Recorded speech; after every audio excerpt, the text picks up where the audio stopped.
Good. What's up, man? What's up? What's up, the I Love family? What up, Nook? Bear down. What's up, brother? Bear down.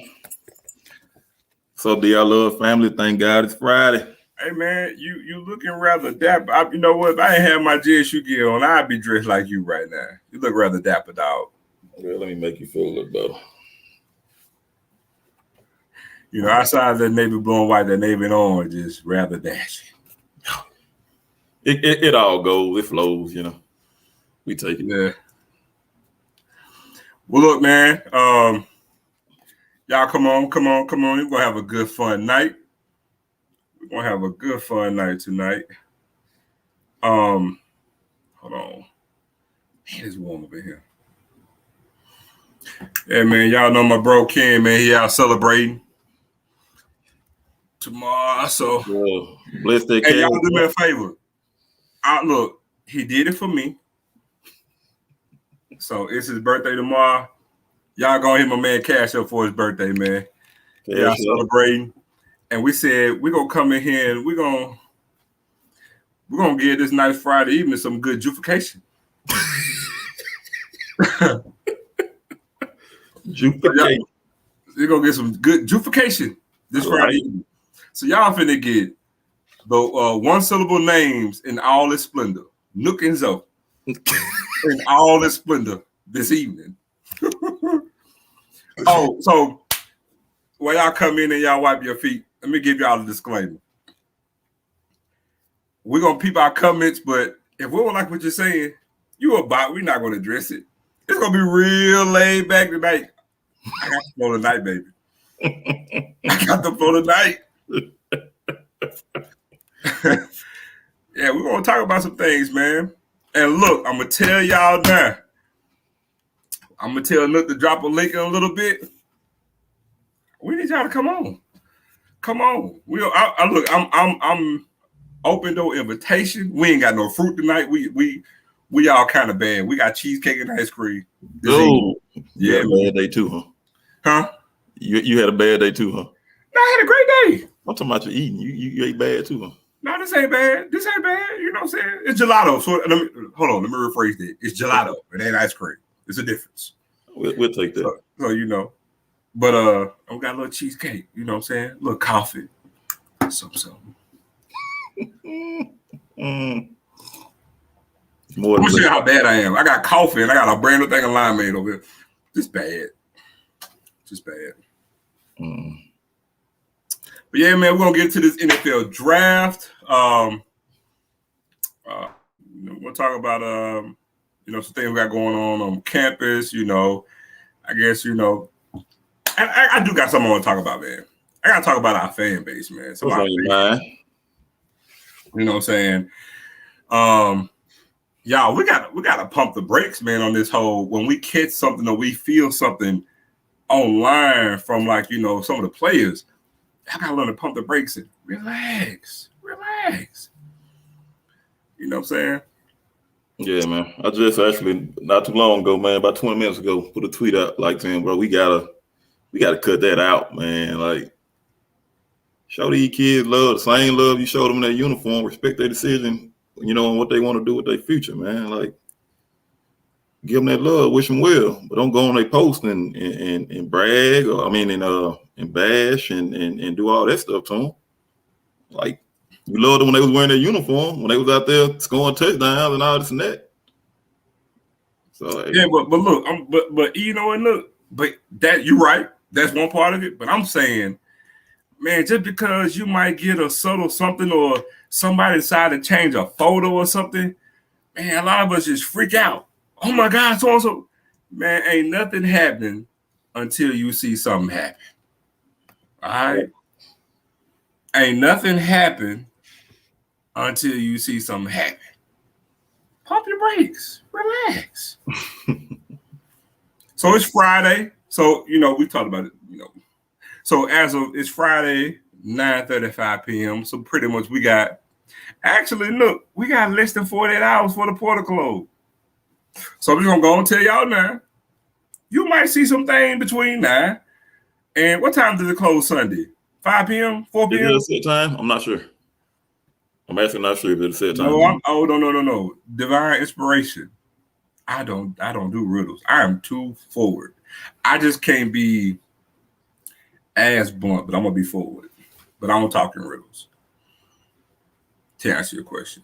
But I'm just saying, as a whole, we gotta learn to pump the brakes and we gotta relax. But no, nothing. It's not a riddle. It's a fact. Nothing is done until something is done. Right. It's like somebody may change a picture of something. Oh my God, they did this. This is a what's the word I want to use? It's a sign, or you know what I'm saying? It's all this passive aggressive. You know what I'm saying? Ain't nothing done until something done. We see one thing, and we just freak out. We just go crazy. Oh, so leaving. Relax. Yeah, we take a little bit, and we run with it. We gotta get it out, man. Pop the brakes, baby. Definitely. We super antsy. We good. Like I said, when that edit come out, then you can, hey, wish them well. But still, wish them well. But again, I'm gonna give you an example. All right. Great segue too. Shane Hooks, former JSU Tiger, got into the portal. Now he's going to Ole Miss. All right. Today, and I don't think he's been committed a full week because he announced earlier this week he's going to Ole Miss. In less than a week's time, I'm backing out. I'm not going to Ole Miss. Back open. I'm back in the portal. You see what I'm saying? Ain't nothing final until something final. Right. And it's not only us. I mean, it's other teams do it. You just saw it with I think somebody else did it from another school. Just actually did it. Hey man, that happens all the time, man. And look, somebody just said, yeah, people stop making assumptions because the first three letters of assumption, you capitalize the thing. Calm down. And then too, I get it. Sometimes we might have a player that we like and we want that player to be here. And let me tell y'all, like, I know these kids, you know what I'm saying? I help recruit, we interview them, we chop it up and spend time with them. We go to the facility. So we, kid and I, even look, we have our own individual relationship. And we've done some things for some of these kids over the years' time. So I get it. And I have my favorites too. Trust me, I'm not biased, but at the end of the day, it's a business. And even outside of that, man, the kids in this climate of the world today are far different from the previous generation and the previous generation before that. And the moment you can accept it and realize that, it don't hit the same when you're talking about they make the move. At the end of the day, they doing what they feel is just for them. And I can't be mad at them for doing that. And some of them are emotionally unstable. Some of them are. And that's fine too. We all in our own way were when you're talking about being 18, 19, 20. And we didn't have social media. Look, I know I didn't. You know what I'm saying? So I get it. So, but yeah, I mean, I know we all pretty much kind of, thinking that Shane probably gonna end up going to Colorado, but he may not. I don't know. I mean, I got my feeling or inkling, I think, where he may go, but he may not go. Right. If he does go, hey, best of Shane, man. Yeah, man. Look, once a Tiger, always a Tiger. And again, we can't freak out about players leaving when we getting players coming in the same way they're leaving. You can't have it both ways. You can't be willing to accept somebody coming in that transferred in from the portal with open arms and just automatically be, helping arms when somebody decide to leave. Definitely. So. Yeah, we had MySpace and Debo. Good. Oh, hold on. I'm going a little bit before you. You don't even know about this. We had College Club.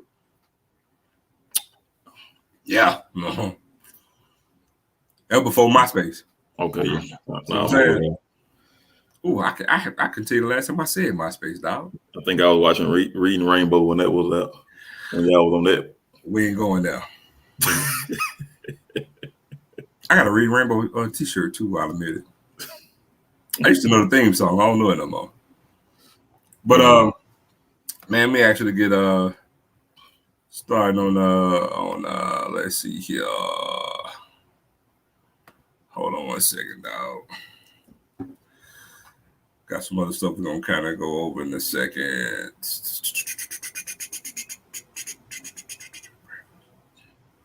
Chat, what y'all on tonight? Everybody Friday been.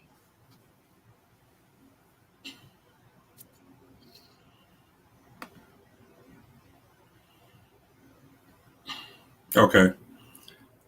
All right, let's see here. Man, so much stuff up in here. Definitely had MySpace, I remember that. I was talking about Q Luke 22. I said we definitely had MySpace. I definitely remember that. But we couldn't get on it on Facebook at one point. But look, man, we did have some All Swag awards come out. Superlatives I want to kind of give out and show love to. We're going to get started with the first one here, man. We got the postseason awards, man, for the tennis teams. We got Richie Gamo, made All Swag. And we got Raul Centeno. You know what I'm saying? Second team All Swag. Yeah, man, we doing our thing in all sports, man. And then we got followed it up with the ladies.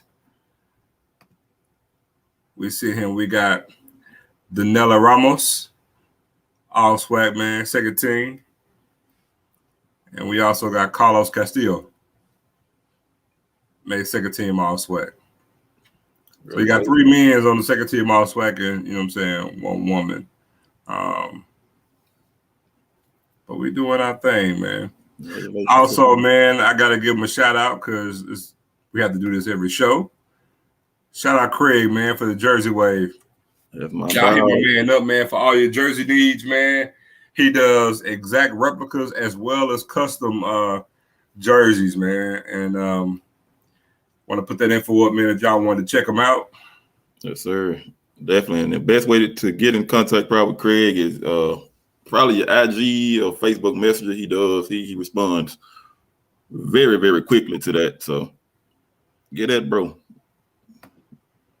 And the turnaround is usually about right about a month or so too. So if you trying to get some merch before the season kick off, definitely want to be ahead of the game. So start getting them orders in by June or so. And hold on. Let me 1 second here. Look. Came through drip. No, Aubrey has not got drafted yet. I think a lot of our guys and a lot of HBCU guys will be day 3 draft picks.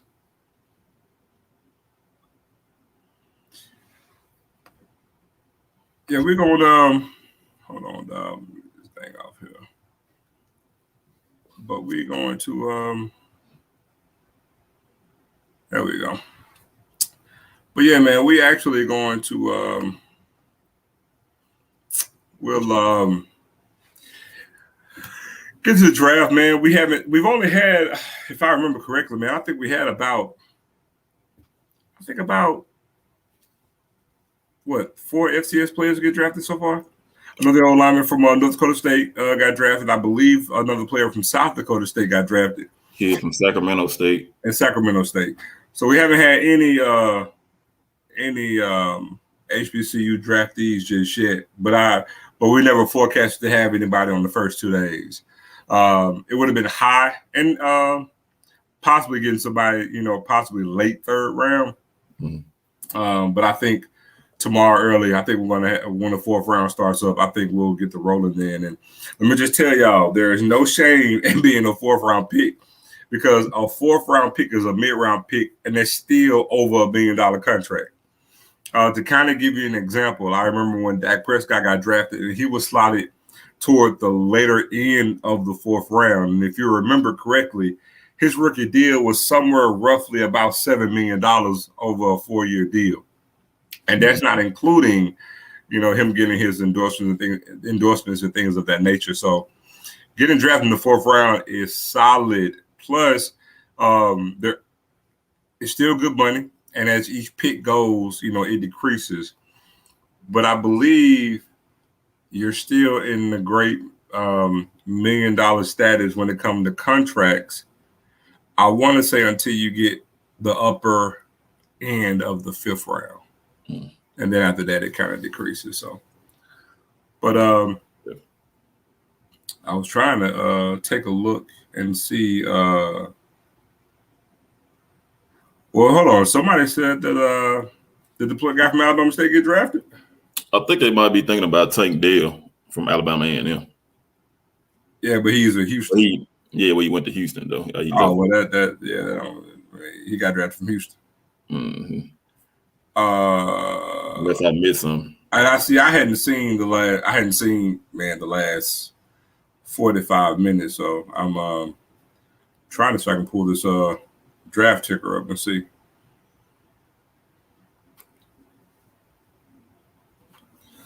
Well, look, man. Oh, here we go.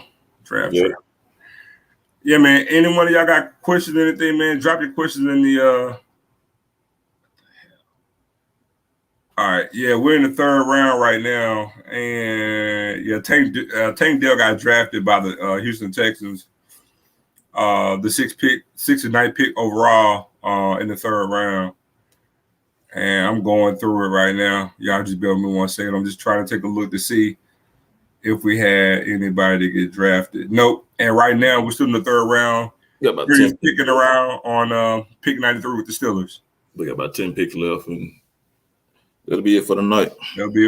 But the draft really is going to get cooking tomorrow. The picks come quicker. The time is shorter between picks, and this is when the meat. This is when you show how good your scouting department is. And like I said,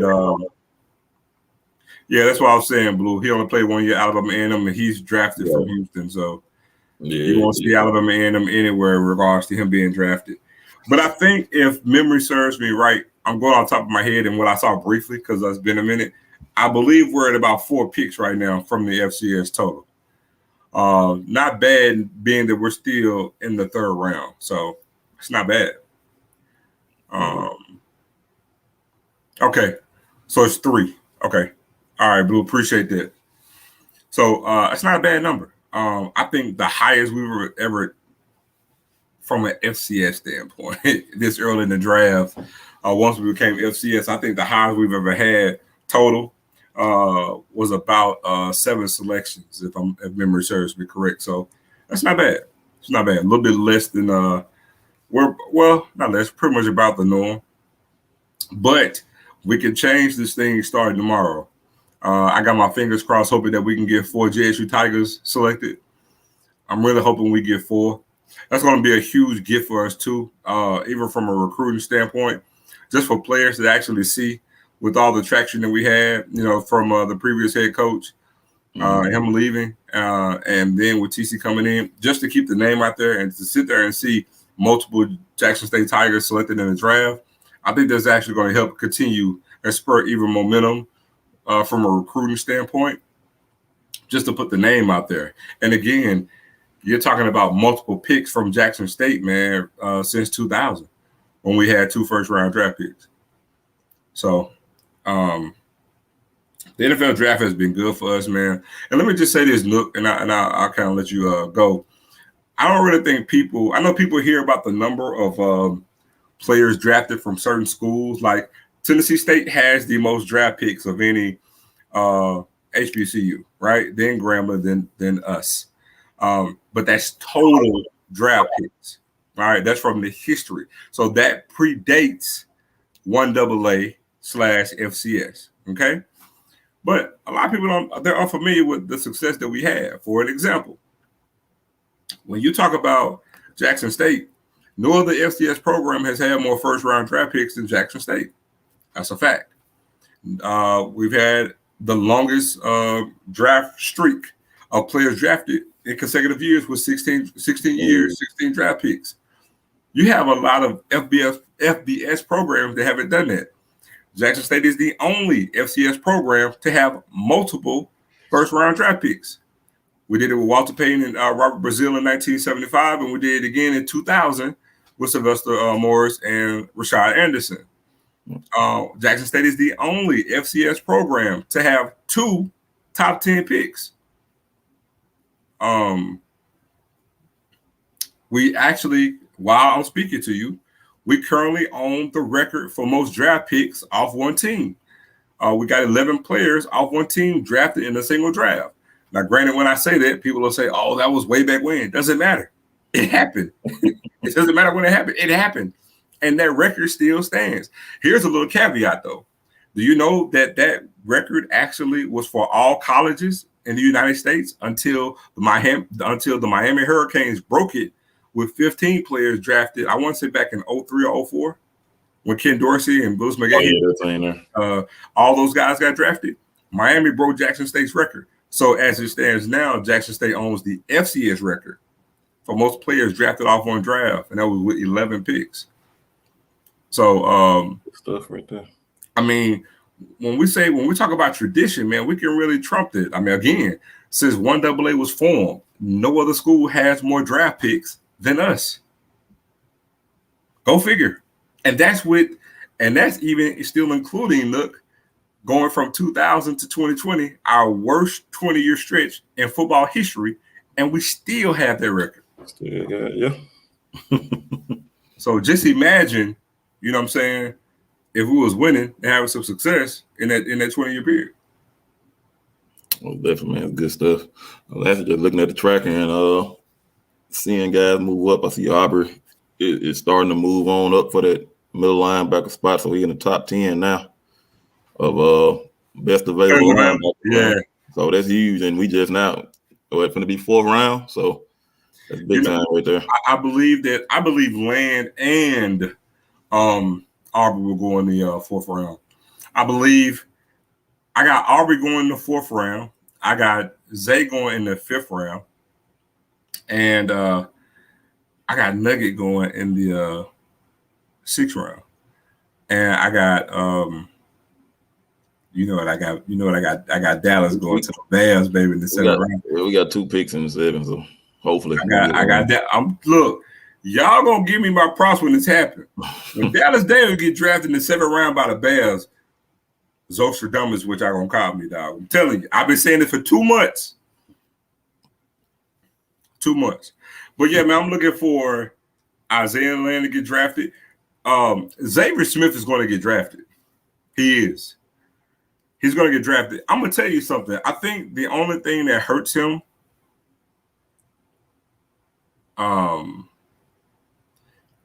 he don't do special teams. That's surprising. I thought he would have did. That's the only thing. But man, you got Mark Evans. You got my guy from Hampton, Jadakiss Bonds, man. Shaq Davis. I don't know about Shaq, man. I mean, he got the talent. Yeah. I'm just saying, Jadakiss is going to be the first receiver taken from the HBCU. I got Jadakiss going over Xavier. Okay. I do. No, Xavier Smith is not going to get drafted. Isaiah Land his stock is above what Xavier Smith is, and he's too versatile. Isaiah Land's going in the 4th round for sure. Nah, Bruce, ain't happening. I was just in my feelings. It ain't happening. I don't even know why. That's the crazy part. Because they do this to me every time. No, man, we ain't did nothing. We ain't did nothing. So let's see where we're at now. We at 95. Still. Look, don't drop that link, man. Let's keep it. I told him to put that question in the chat, man. But y'all, come on, man. We're gonna have fun tonight. We're not gonna be super long either, but y'all, come on. Who? I gotta refresh, dude. Who on the clock now? Oh, Washington, Detroit. Oh well, I'm behind. No, the pick is no. It says Detroit pick is in, so Washington be ready to be on the clock. Yeah, Washington on the clock.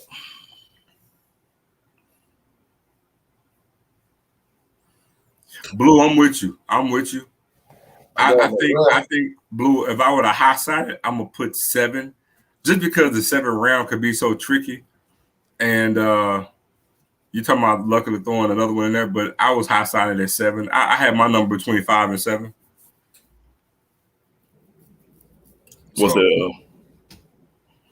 Look at Ash, 2-minute limit. Yeah, man, y'all come on, hop on that link. Too many expressions. Lakers going home tonight. Yeah, after the dub. Hold on, Hooker got drafted, right? Who got Hooker? Detroit. Yep. Oh, we're gonna smack that dude then. Sorry for you. Sorry, man, but you know what? The Lions actually putting a good squad together, man. Hey, that game in Detroit gonna be nice, huh? Look. That game gonna be nice, man. Detroit putting a little roster together. We're gonna beat their head to the white meat still. I'll beat their brains in. You know what I'm talking about? But they get a nice little roster there. But oh man. Say here. Say Bryce Martin of West Kentucky. Somebody said Nugget gonna be a walk-on millionaire. Nah, man, Nugget going. I think Nugget gonna get a good shot. Nugget gonna make somebody roster. Got Keenan Isaac. I'm just going back over through the chat, man. What do you think? What's the name? What's the name out of Bethune? Kamara. Man, you know what? I want to say he gonna get drafted, man, but I think he's gonna be a UFDA. But I'm gonna tell y'all. I'm gonna say a name. I know ain't nobody gonna agree with me, but he gonna sign a UFDA. Tony Gray. I can believe that. Tony Gray is gonna sign an undrafted free agent deal with somebody. Mark my words. The thing about Tony over everything, Tony has prototypical measurements for an NFL line. Actually, better than a lot of, Tony was a Power 5 guy. Tony has prototypical NFL size, and I think he's good play. What up, TD? Let's see.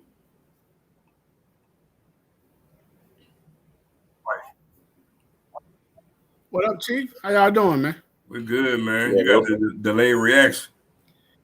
Yeah, man. Let me check this out. You good now? Yeah, I had to close out. Oh, okay. I guess. Just got in from the gym. What? Don't say that, man. I'm on a mission. Man, you on a mission. I'm over here eating cheesecake. Hey, I saw you had that expensive pizza the other night, man. A piece shack? Yeah, man. No. Oh yeah, pizza shack the other night. I had pizza shack the other night. You said expensive pizza. I had a little medium, dog. Oh, okay. It's still about $25. Nip, man. That's what that post was. Too. I heard y'all mentioning. People kind of getting in an uproar for pictures and posts and stuff that they were seeing about, players leaving and whatnot. Nobody was leaving though. See, that's the thing. No. TD, it's like, we got people, grown people, watching these kid pages like hawks, dog. That's why I said what I said. If you cannot, don't follow a kid if you're emotional. I'm gonna say this too. As simple as that, bruh. If you know you're gonna feel some type of way, don't follow the kid. Simple as that. Man, I'm gonna say this too, man.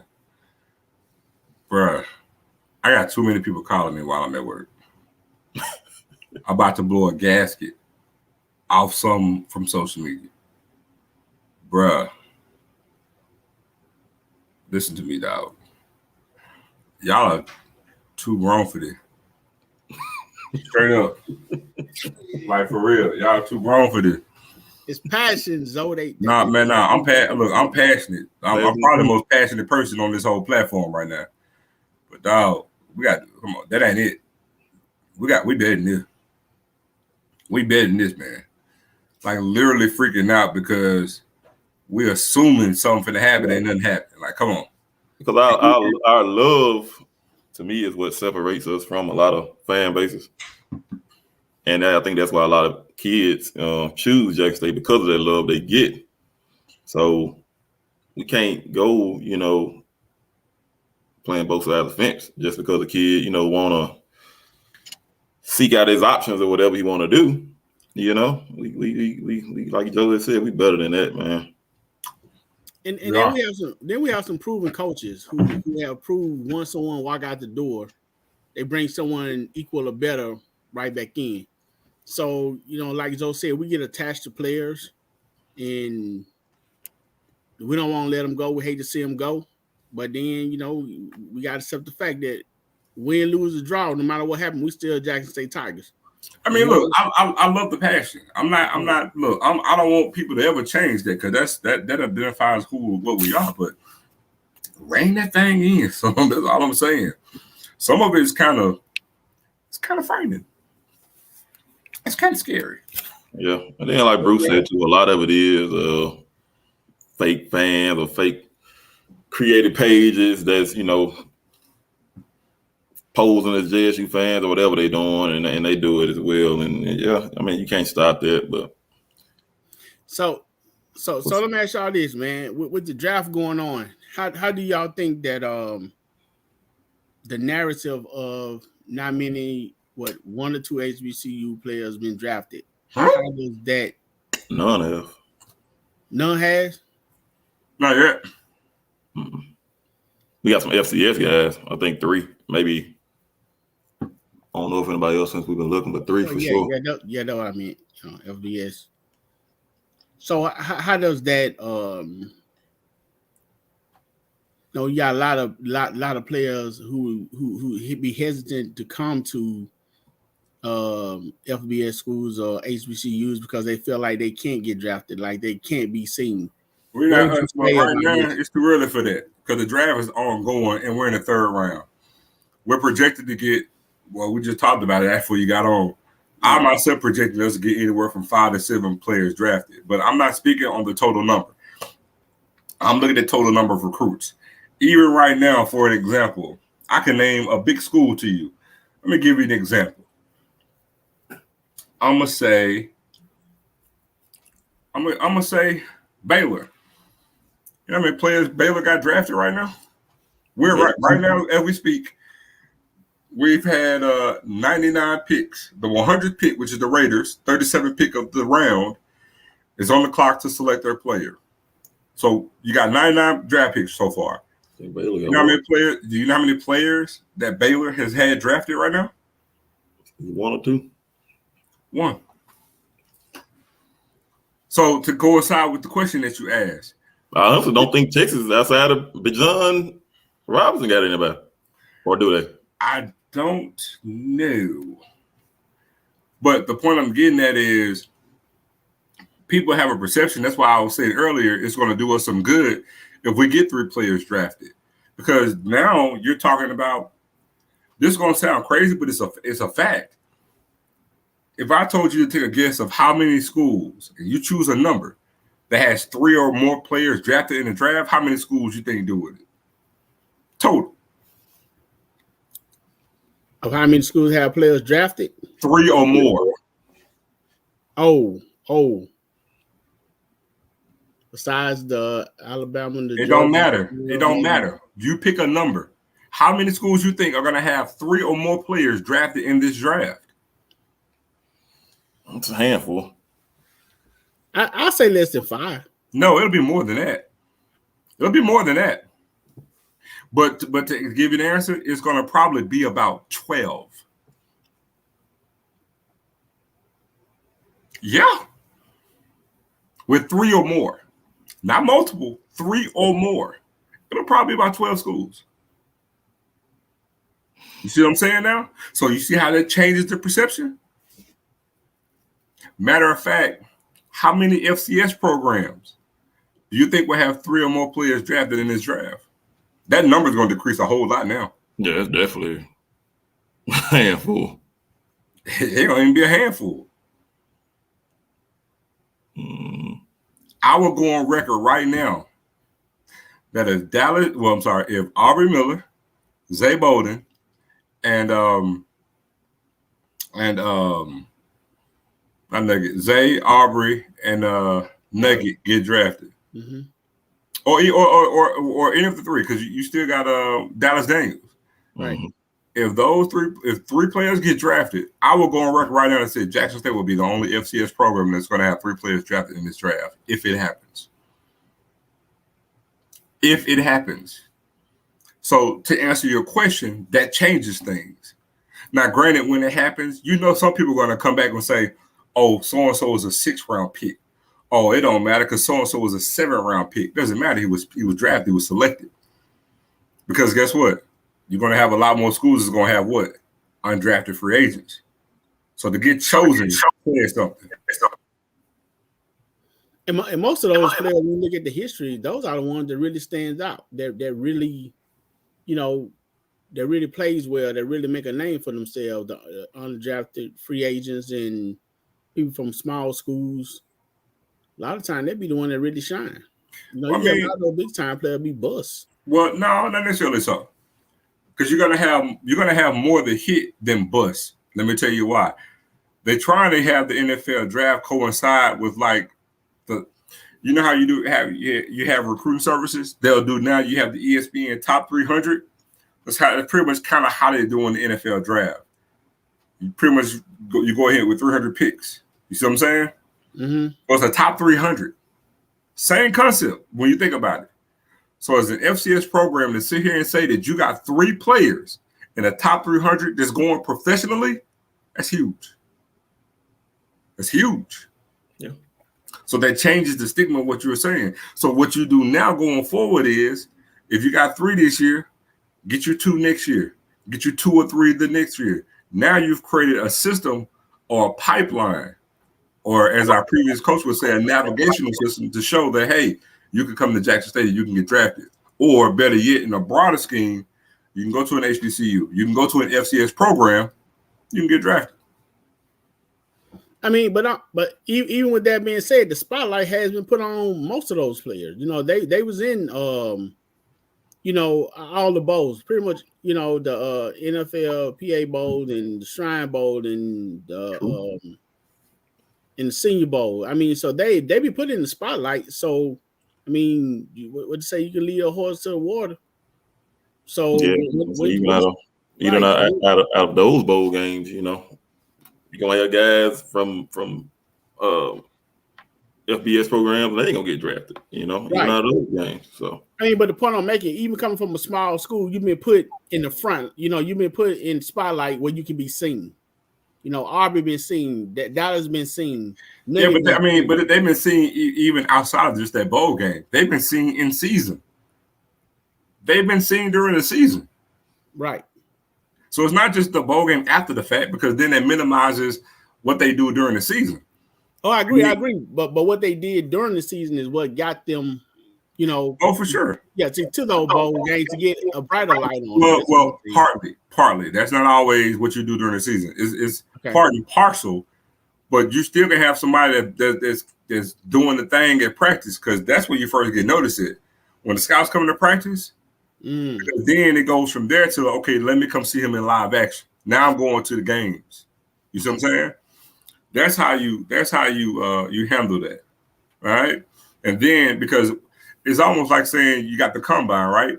They want to see in person if what you do on film matches up.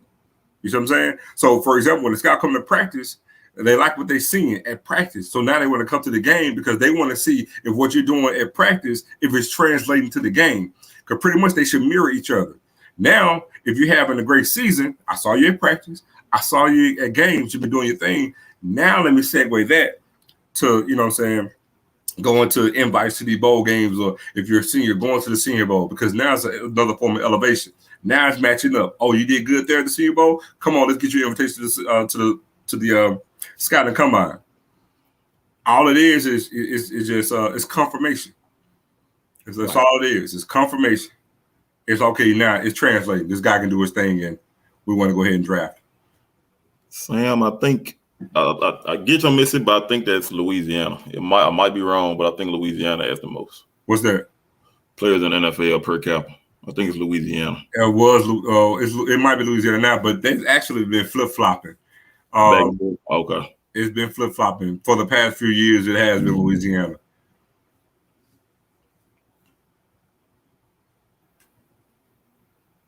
Yeah, it has been Louisiana. At one time, it was Mississippi. I'm not sure, but I know they, like you said, I know Louisiana sometimes a lot of times is right there, 1, 2, and 3.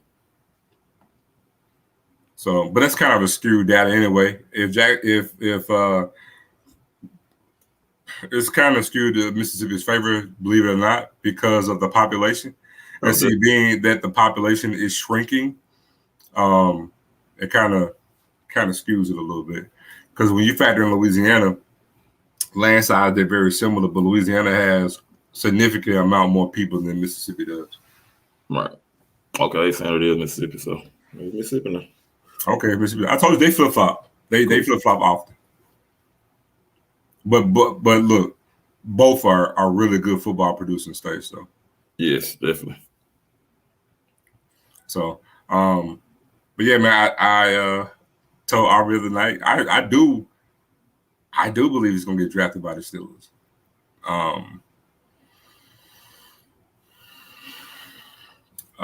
Let me take a look. I think he'll be one of them dark teams, man. One of those, Bears, teams like that, Steelers, Raiders. Yeah. One of them teams of that nature. I don't know how in the world I got this thing on the second round. Yeah, they just ended the third round just ended. Yeah. Yeah, we're at 102 picks right now. Yeah, they just ended Mekhi Blackman. Yeah, Mekhi Blackman.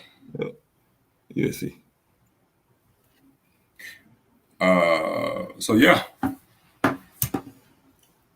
We tomorrow's gonna be interesting. We're gonna look to see what Aubrey's gonna do. Like I said, I project Isaiah Land will get done tomorrow. But hey, Miss Strange things have happened. All it takes is one team to fall in love with you, and I feel like I will say this. I think even if Isaiah Land were to go before Aubrey Miller or vice versa, I think the moment one goes off the board, I think the other one's going to follow not too far behind the other one. Right. You should get him, man. Bibiana, I do not know. I wouldn't know if Coach Beef is married. I don't know. I do not know. She said it was very important. Inbox him. DM. I mean, yeah. All the coaches are actually our recruiting right now. They all are our recruiting. And we got I saw Owen Kelly. We got some more surprises for y'all. I asked Joe one time, man, how does that recruiting strategy work? Is there, I asked, like, was there a team at the school that just goes to different games, or just, or most of it is word of mouth, or just a pipeline of coaches having rapport with other coaches in other places? Because it's always curious on how we know with a player from New Jersey, or a player. Well, I'm gonna tell you, the internet has changed the game of recruiting.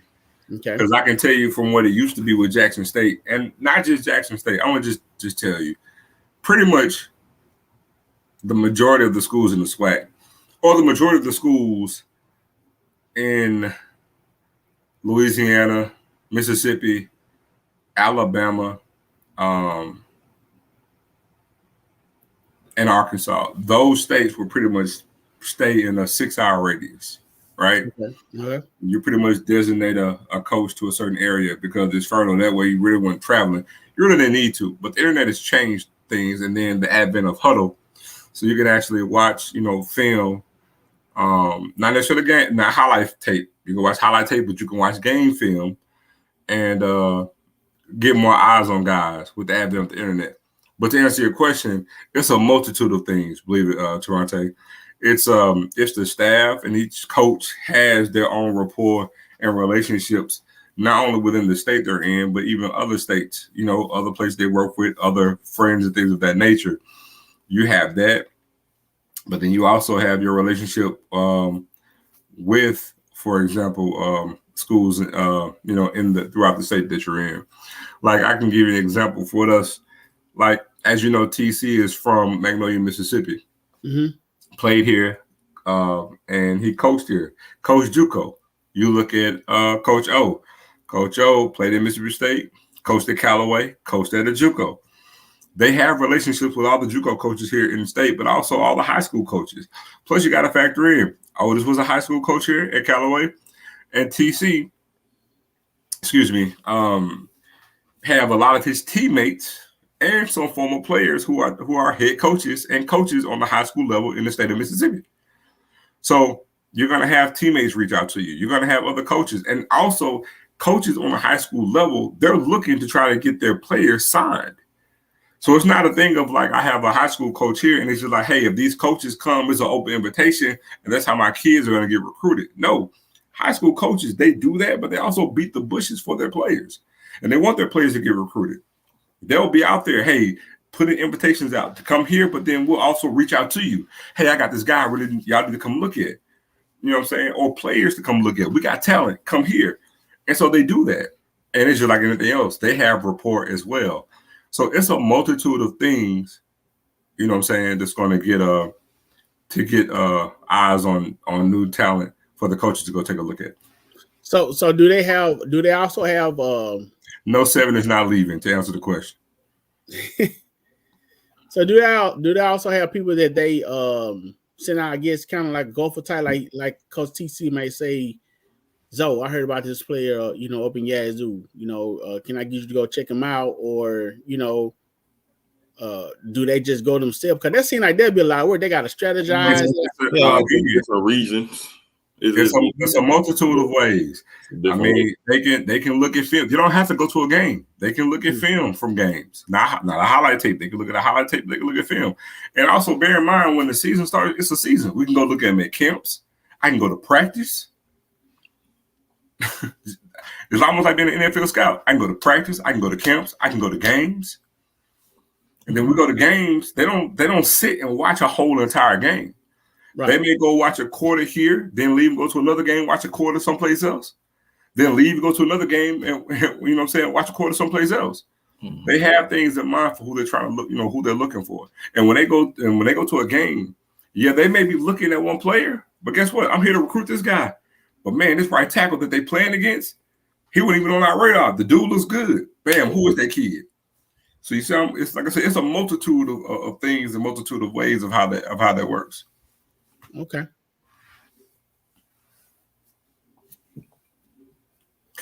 Dub, I can't really answer that, man. I watched I started off today watching the draft. Man, my little cousin came in from Memphis, man. They had a playoff game. South Haven played Madison Central. And so I ended up going over there, got into the game, and South Haven came up short 5-4 against Madison Central. Came down to the last at bat, man. They lost. So Madison Central, I believe, is going on to the next round, and South Haven got eliminated. But that's why I stopped watching the draft then. So caught the first few picks, and I was out of commission. Who you got winning the draft so far? Oh, man, I got to tell you, I mean, the obvious that everybody's going to say is the Eagles, but man, I'm going to tell you who I love. I love what Houston did. I got Houston and Seattle. Seattle is having a good draft, but I love what Houston did. Yeah. I love what Houston did more than anybody else. When you take into consideration, it's a brand new coach, and knowing that he has the deal that he has, and what's the first thing you want to do? He got his franchise quarterback, or perceived to be a franchise quarterback. Remember, you just signed Larry Tunsil, right? So you got a line for him. Then you end up drafting another lineman. So you got a quarterback, another lineman on top of getting Larry Tunsil, and you get a pass rusher. The cornerstone of offense is get you a quarterback. Cornerstone on defense is get you a pass rusher. Yep, you got both of them. And I mean, so being the fact that they did that, man. I mean, because if they hit on the kid at quarterback, if they hit on him, knowing you got the pass rusher, the same draft class. They said, because going from here on out, they can draft old linemen. They got a few pieces. You can do trades and get receivers, and you can get receivers late in this draft as well. So, Houston knocked out the park for me, but Seattle is having a solid draft too. Mm-hmm. Yeah, they pretty much did the same thing with getting Jackson Smith and Jigma, and then getting what's the name out of Illinois? Those two good picks. Oh man, look, bro, his storage is phenomenal. And let this be a lesson to I actually screenshotted it, man. This kid did not play any form of football until his 11th grade year. All right. He didn't have any offers coming out of high school. Zero. He was a 0-star recruit. Not an option. 0-star recruit. And he got drafted in the first round of the NFL draft. Not considered, Sam.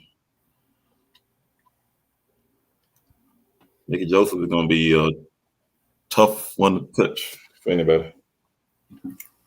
Well, yeah, Mickey Joseph, not necessarily so. I like him with the LSU ties. I thought he was a hell of a coach. I mean, I think here's the thing. I'm gonna touch on that. Mickey Joseph would be a good choice for wide receiver coach, but you got other good selections just as good as he is.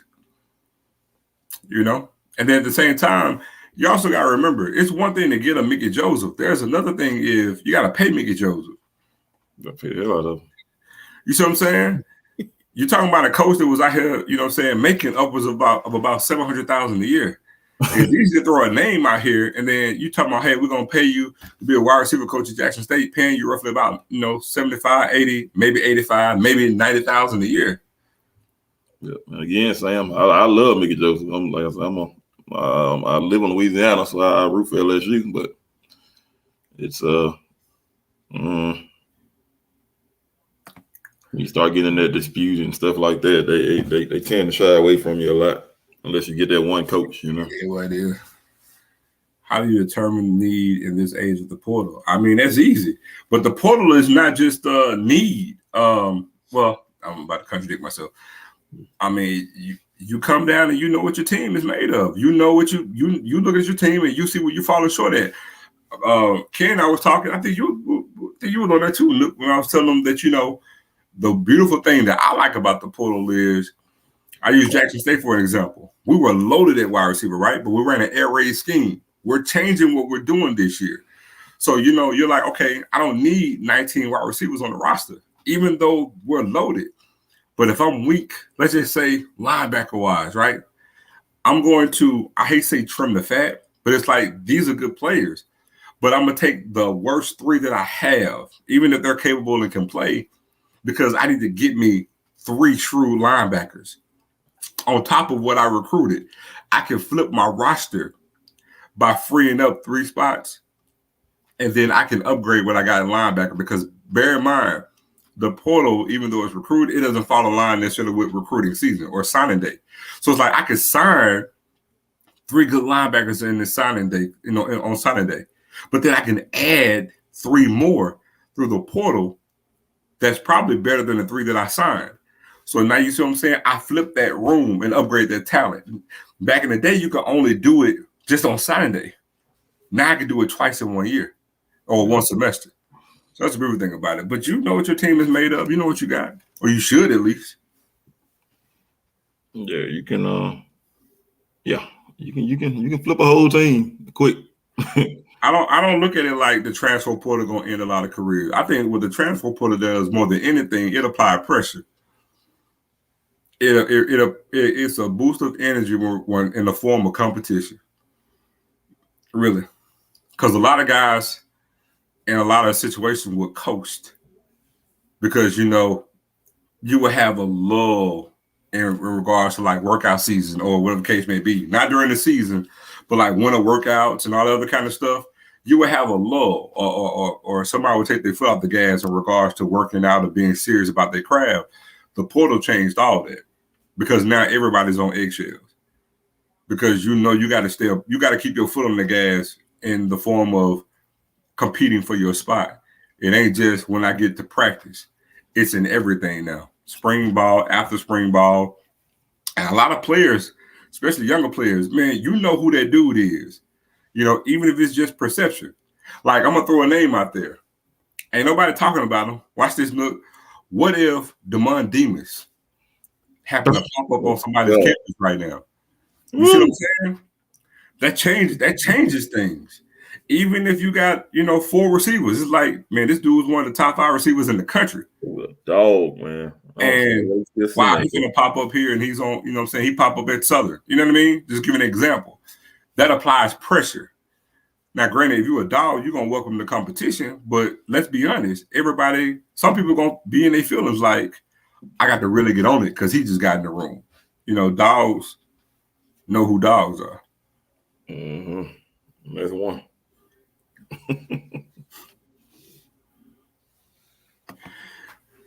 You do, but there's a method to that madness too.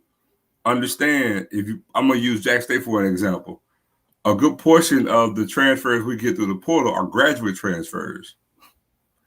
You take more graduate transfers, you ain't got to worry about APR. And it's not so much being afraid of somebody transferring out. It's what they do when they go to the next institution. You just want to make sure they matriculate and graduate.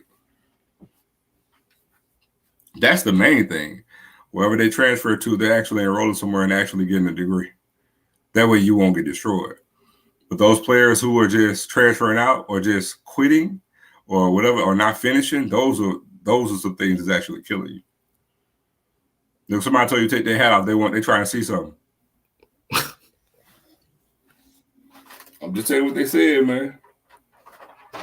Somebody said take their hat off. I'm hearing that.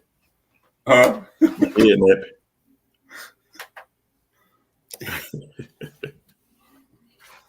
It's off. Hearing that. I've been a couch potato all day. Oh, yeah? Oh, yeah.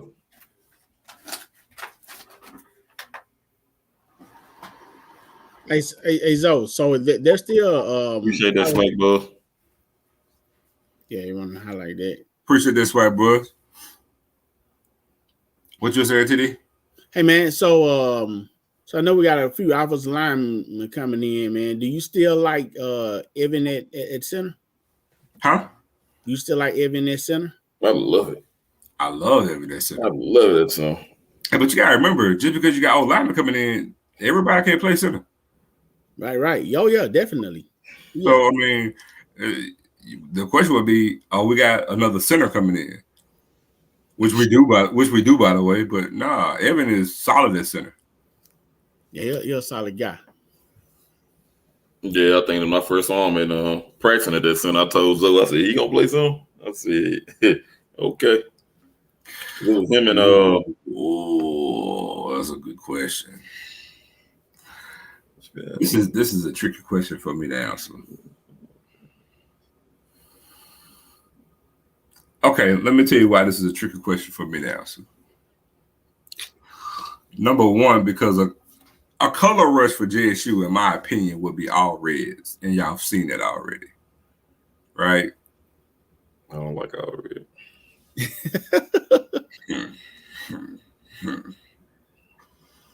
But there are other colors that could be a color rush, and I ain't really trying to say nothing right now. You see what I'm saying? Ken said, "Don't do it." I'm not. I'm not.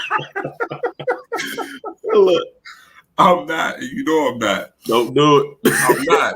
You know I'm not. But man, that's tricky. That's tricky, man. You actually stumped me. That's tricky.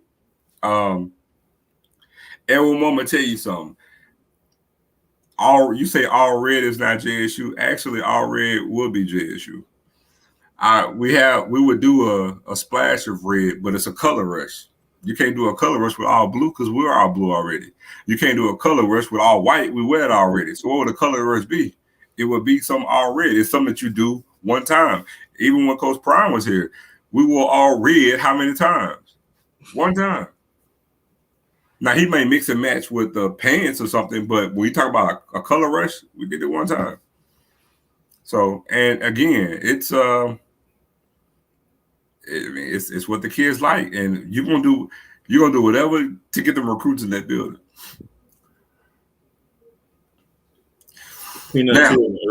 Now I'm gonna tell you this, because of some of the things that we got and what we've done in the past. I've kind of figured out some other little things that I want to do. See, our color scheme kind of pigeonholes us a little bit on what we can and can't do. But one thing I would do if I was JSU, I would do something like I would do some type of matted gray look or matted gray pants with a navy blue look. I would even do something like digital camo with navy blue, gray, and white. I would even incorporate some of that with a look. But it's only so much we could do with the color schemes we got. Now I can finagle, between doing an all matte white look or, doing some things with I showed 7 at the shoot look, a look I wanted to do. It was a matte white look with metallic navy blue flakes all through it. So it's like other little things you could do, small little nuances, but it's kind of hard to answer that because of some stuff that we finna do this upcoming season, and I cannot let the cat in the bag with that. You're real close to trying to. No, I'm not. No, I'm not. No, if you will. I'm sworn to secrecy. Good. I am. Nah. So what's the process with the uni? So once they wear them so many times, there is no process. You just mix and match however you want to do it. You can do some red on red, blue on blue. There's no process. They don't even have to. It's just that you're gonna mix and match because you have the options, but there is no process. They just choose what they want to wear. Even if you go to last season, we have 3 white units. Mm-hmm. We have 3 white units. And they can actually choose to wear the same white unit every away game if they want to. But we have 3 white units. Black shoes. This is what you laughing at? To black shoes? I'm not against black shoes. But now I'm going to say this. I'm biased to the 80s. I want red shoes back. That's what JSU was known for in the 80s, man. Them red Nikes. Except the whole team wore red Nikes. I like when we had the red socks for sure. That's for sure. So. But yeah, man. I think y'all are gonna really be impressed with the uniforms this year. They're gonna be a thing of beauty. Yes, they are. Yes, they are. Man, so on Zai McDonald, man, update on his hamstring. He's fine. He's fine. He's fine. It wasn't a major injury. Nothing that requires surgery. He's fine. Just gonna be down for a minute, but when the players report, he'll be back 100%.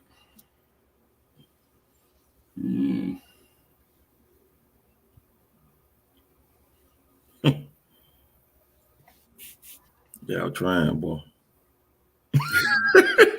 They trying. They gonna pick him off, Nook. That's a lie. That's a lie. Oh, look at they trying, boy. Oh no, I'm good.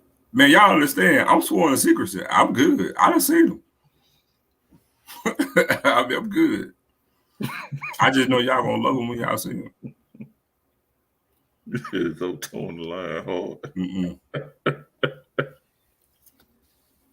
No, I am not the designer for the football team. Actually, I didn't design anything. Drop that link. But I will say this, and both of y'all can vouch for me. I did have an idea for a look. Mm-hmm. I explained my look. I pointed out, and everything that I wanted was already done. So shout out to Dominique. That's the actual the director of equipment, and she is amazing. She is thorough. She is anal like I am, but she is thorough. She is great at her job. She's extremely great at her job. That's another edition of Black Girl Rocks, and she is an amazing equipment manager. But no, she and Coach TC, they designed all the looks. Ghost Tiger Stripes. I don't know about that one. What, like Memphis? I don't know about that one. I don't even see that no more. The players report back. A good portion of the players will report back at the end of next month. But the team as a whole should be reporting back. I want to say third Saturday. No. Well, first day of practice, I believe, will be the third Monday in July, I believe. Should be behave. I'm good. Oh, nah. I don't want to do nothing like Memphis. No. Not that I don't like it, but nah. I like what we have and what we're doing. I want us to have our own look. That's why I love the block. That logo, nobody else has it. It's unique to us. I love it. But nah, we actually did in the helmet I designed that me and Greg did back in 2014. We actually had tiger stripes on the center stripe. We did that, but nah, I'm good. At one time, I used to like to think of doing the tiger stripes like Memphis did or like the Cincinnati Bengals did with a different colorway. But now I don't want to bite off anybody else. All right, there you go, Mr. Brown. I told him they got a team meeting on May 20th. I said end of May.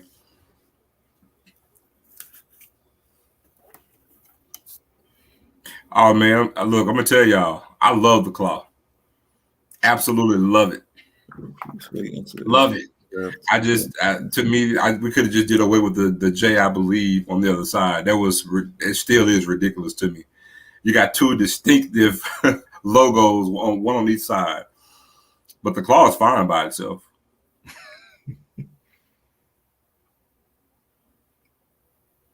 I don't know if they're gonna do that. I think we're gonna have different looks when it comes to lids. Will we actually have a lid where we're gonna have the block on both sides? We may not. I'm unsure on that. That's on the Coach TC and Dominique's call. So, but I'm unsure. Nah, man, that claw look good on one side of the lid. That claw is all right with me. And so we got a baseball game tomorrow, huh? At home? You know what? I'm unsure. But speaking of which, man, did the girls win today? Because we had our first nationally televised softball game today. They won. And we won. We beat them legless lizards today. As always. Well, I got the other day in tennis, but yeah, it looks like it's a game tomorrow at 3. It sounded like a Tyrannosaurus Rex claw. Nah, I mean, depending on how you look at it. It's a claw going through chrome. It's like a Tyrannosaurus Rex claw. He said a pig foot. I don't look nothing like no pig foot. You reaching there.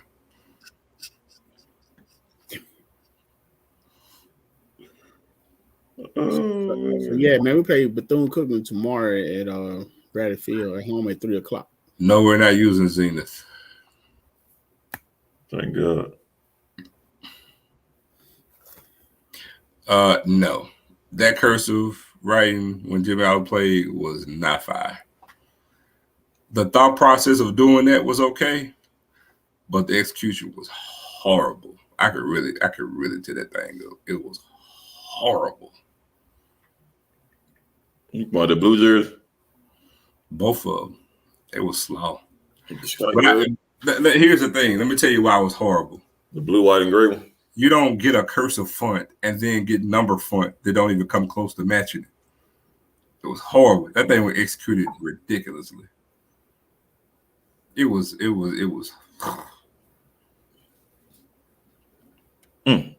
horrible. Then we would have, even when you had Jackson State on the front back in the past, the name Jackson State would be in one font, and then you would get a number font that wasn't even close to looking how the letter font on the jersey. I'm talking about the cursive. And then too, cursive on a football jersey really just don't. I actually got a jersey with cursive on it. The gray jersey. I like that jersey I got. I don't know what the hell you talking about. No. The gray, navy blue, and baby blue? No. Oh, okay. Yeah. Blue sleeve with the blue sleeve on the side and the white numbers. Yeah. I know you're talking about. I like it.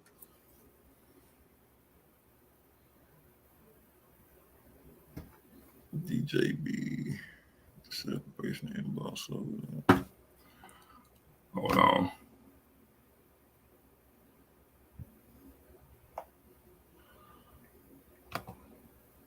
Hold on.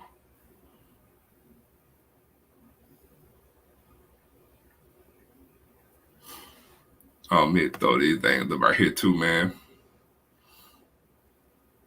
Let's shout out these track athletes of the week too. As you see over here on the left, man, we got Erica Garrett, and then we got Sean Collins. SWAC track athletes of the week. Speaking on that, that's a nice little curve.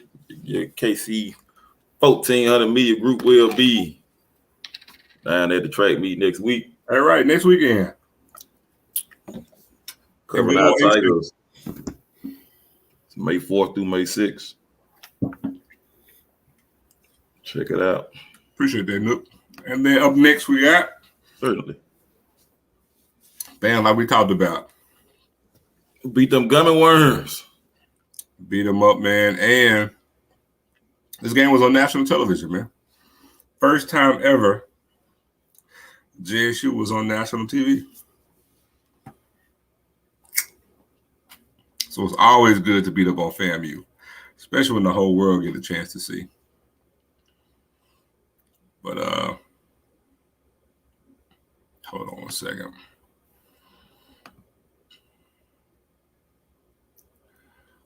One second here.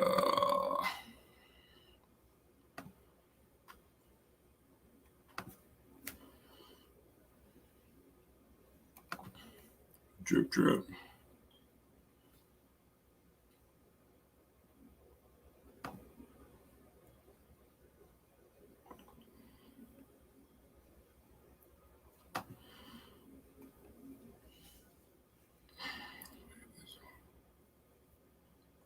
Man, do like them damn gummy worms. Go buy you a bag of them gummy worms. That what two for $1. The little 2-color gummy worms, and tell me ain't one of them orange, orange and green. Dude, you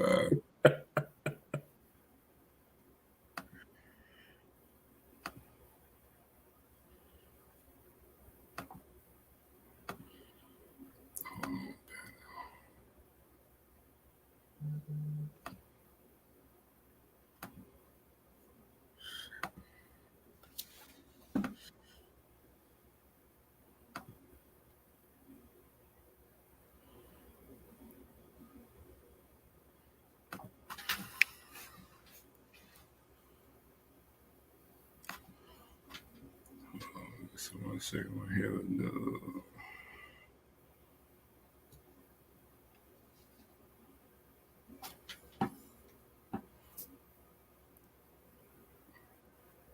One second.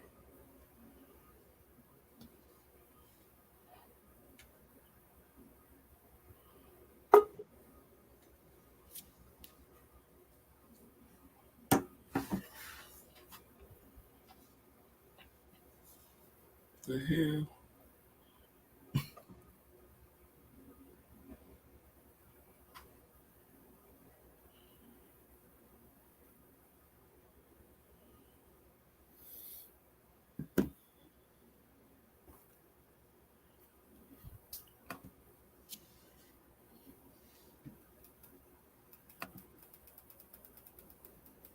on 1 second. Let me go back, y'all. 1 second, you guys. There we go. Push this back out.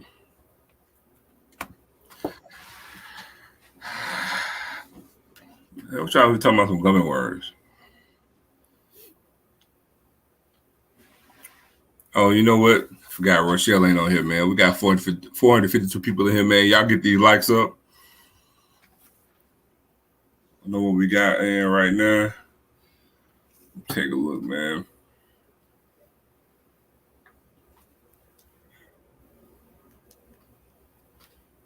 Let's see here. Yeah, we got 262 likes, man. Get these likes up.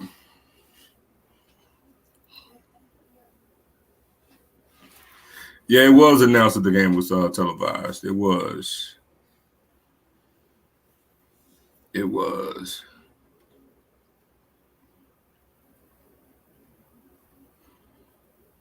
see what we got here. And look, drop that link one more time, man.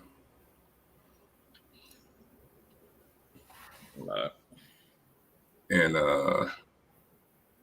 I'm like, y'all scared tonight. Get up here. Now, there was some bad news or game was over with, boy. Everybody drop that link, man. Drop that link.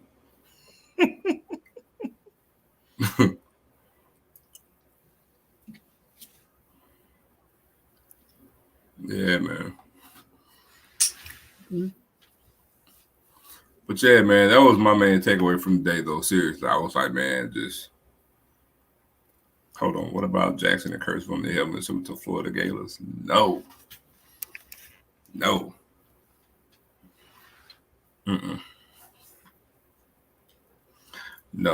I got some ideas myself for some things on the helmet. I really, myself in particular, man, I really want to do something with some tigers on the lid because nobody in the SWAC, honestly, does anything with logos on their helmets. Nobody. Everybody has their name or an initial or an alphabet on their helmet in the SWAC. You know, the only one who doesn't is UAPB, but in essence, their logo still incorporates their name, UAPB, even though you see the line, right? But they're the only one. Everybody else, they either have their initials or a letter. Everybody. Grambling got the G. Southern got issue. Alcorn got A with Braves through it. Bethune-Cookman got Wildcats. We got the block, JSU. Alabama State has ASU. Who am I missing? Alabama A&M has the interlocking UA, AMU, AMU. Prairie View, well, they got different ones, but even them, for the most part, they got PV. I love the logo they got with PV AMU with the state logo on it. That's dope. But even Valley, V-State, everybody has a letter and alphabet. So I want to do something that's going to incorporate the tiger, whether it's a tiger head or a full tiger. Man, I can't do no comedy, dog. I can't at all.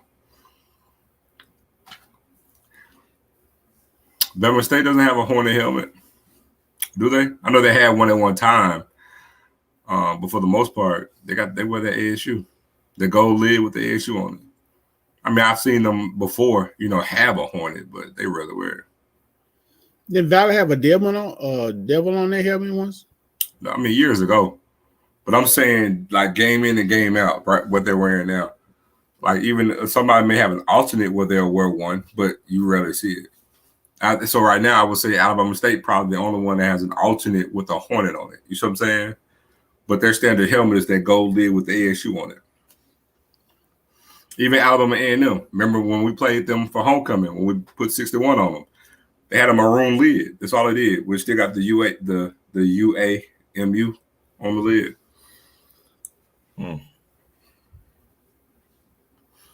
I know. I got you. That's what I'm saying. They got that black logo, black lid with the hornet on it. But by and large, you get what I'm saying. For the most part, everybody just got the letter or initials, or nobody really has anything with their mascot on it. Yes, Valley did used to wear a lot of red in the 80s. Valley actually had an all-red unit when Jerry Rice played with a white lid.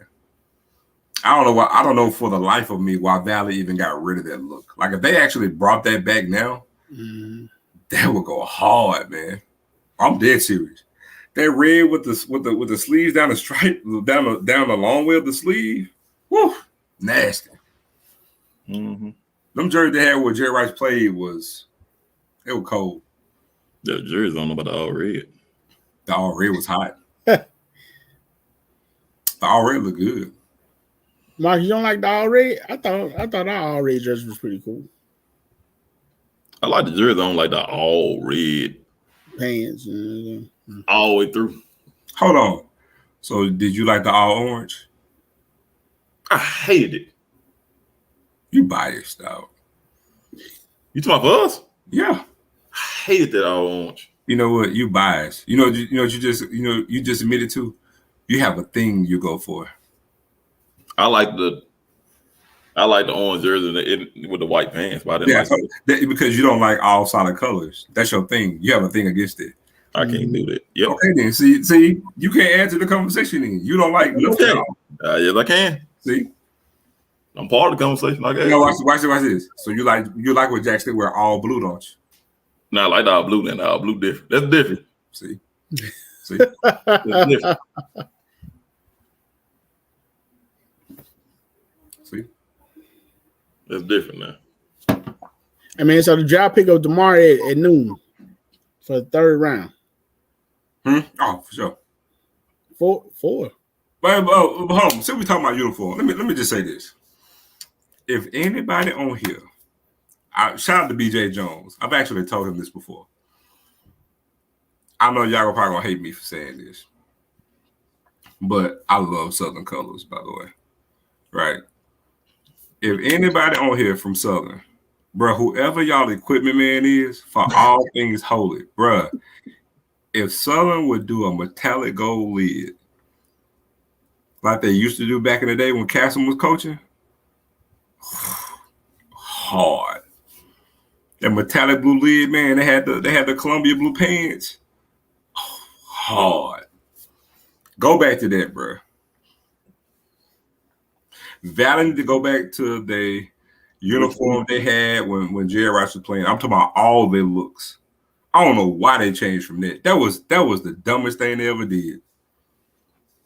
And Grambling need to go back to what they did with Eddie Ryle. Grambling used to always wear red pants on the road for big games. Hard. Southern on Brit. No. I'm telling you. Man, I'm gonna send it to you, look. When Aeneas Williams played with Southern, they had a metallic gold lid, bro. They used to wear the units they had back then. Every team in the SWAC, bro, really took their uniform game serious in the 80s. For real. Like tough. I'm telling you. I'm giving them a compliment. Like their uniform, Southern uniforms just look really good in the 80s. In the early 90s. This was before they went to that San Francisco 49ers SU. They used to have a little oval on the helmet, like the 49ers, with SU in it. Before they went to that, they used to have a metallic gold lid with just SU on it. Hard. But Prairie View, when they wore that white lid with that PVAMU inside the state logo of Texas, the gold one, that's hard too. Hard.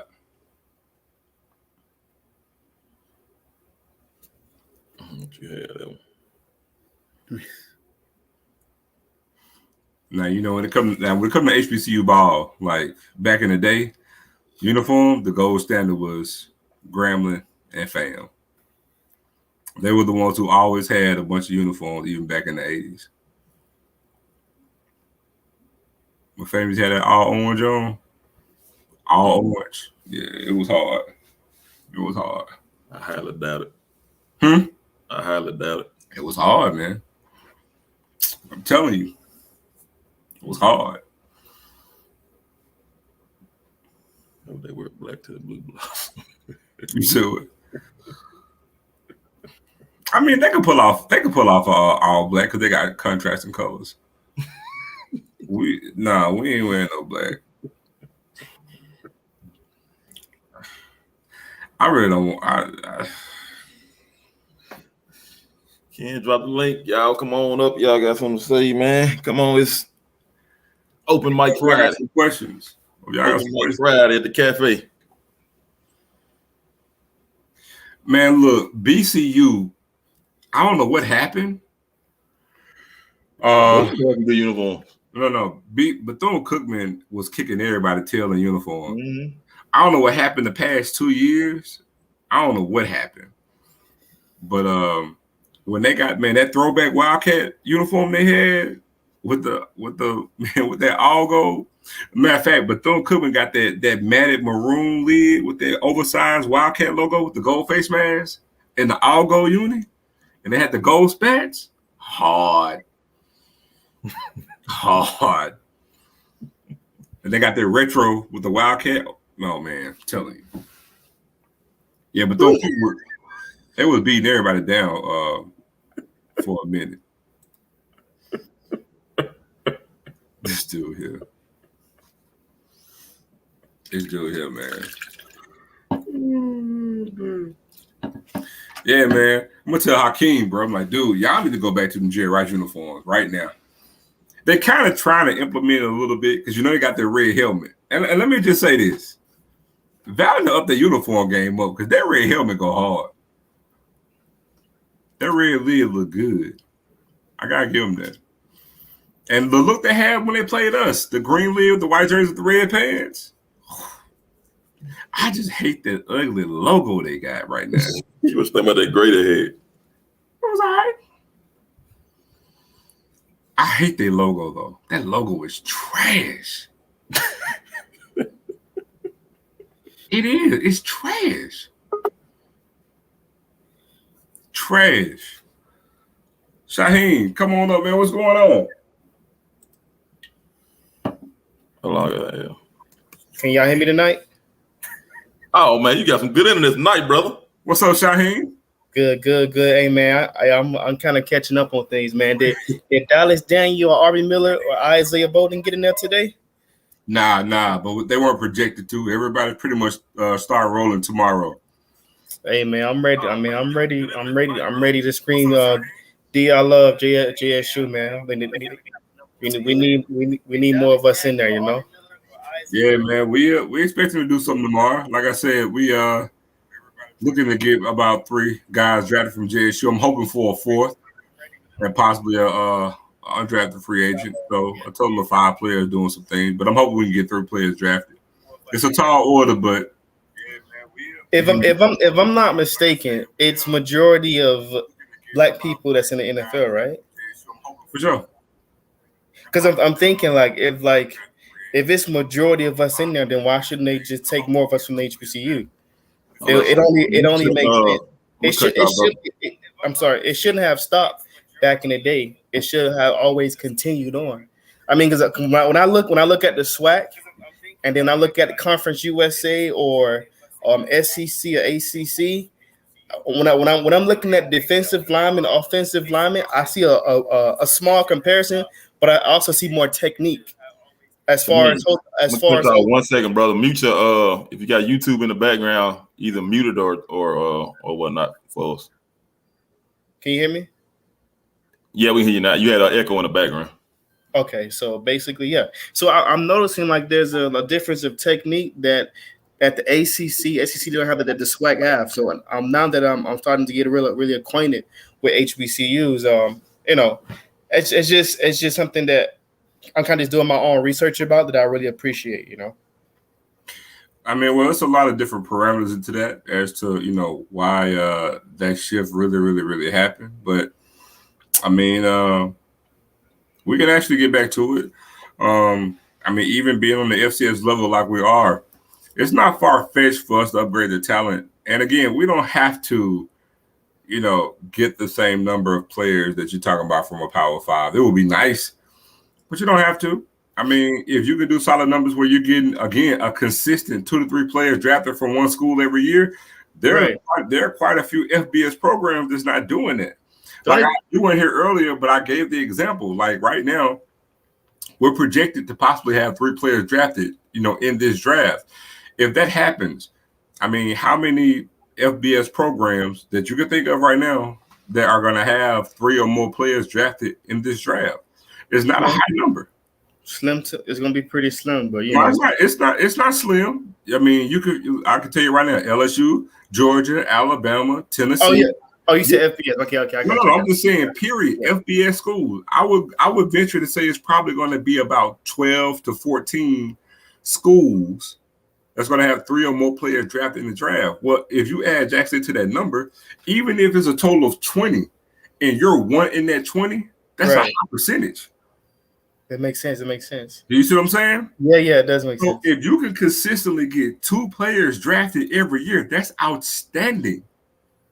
Because you got to understand, it's 100 and, forget my math, I think it's 100 and maybe 13 FBS programs. It's a lot. We're an FCS program. FCS. And that's why I always get it confused between FBS and FCS. I gotta learn that FCS is what, small Division 1? No. There is no small and no big. We're all Division 1. Okay. The only difference between FBS and FCS is FBS schools give 85 scholarships. Each scholarship is 1-for-1, meaning that each individual player gets a scholarship. On the FCS level, we get 63 scholarships that we get to spread out over 285. Only difference. Oh wow. Okay, I see the difference now. I got you. So in other words, we still get 85 scholarships, but we get to split them. So in other words, we might have 55 players on full scholarships, and then you got half scholarships for quite a few players. Now you see what I'm saying? Right. So does that count for like baseball and track and all that too? No, different sports have different parameters for how they divvy up scholarships. Now here's the thing.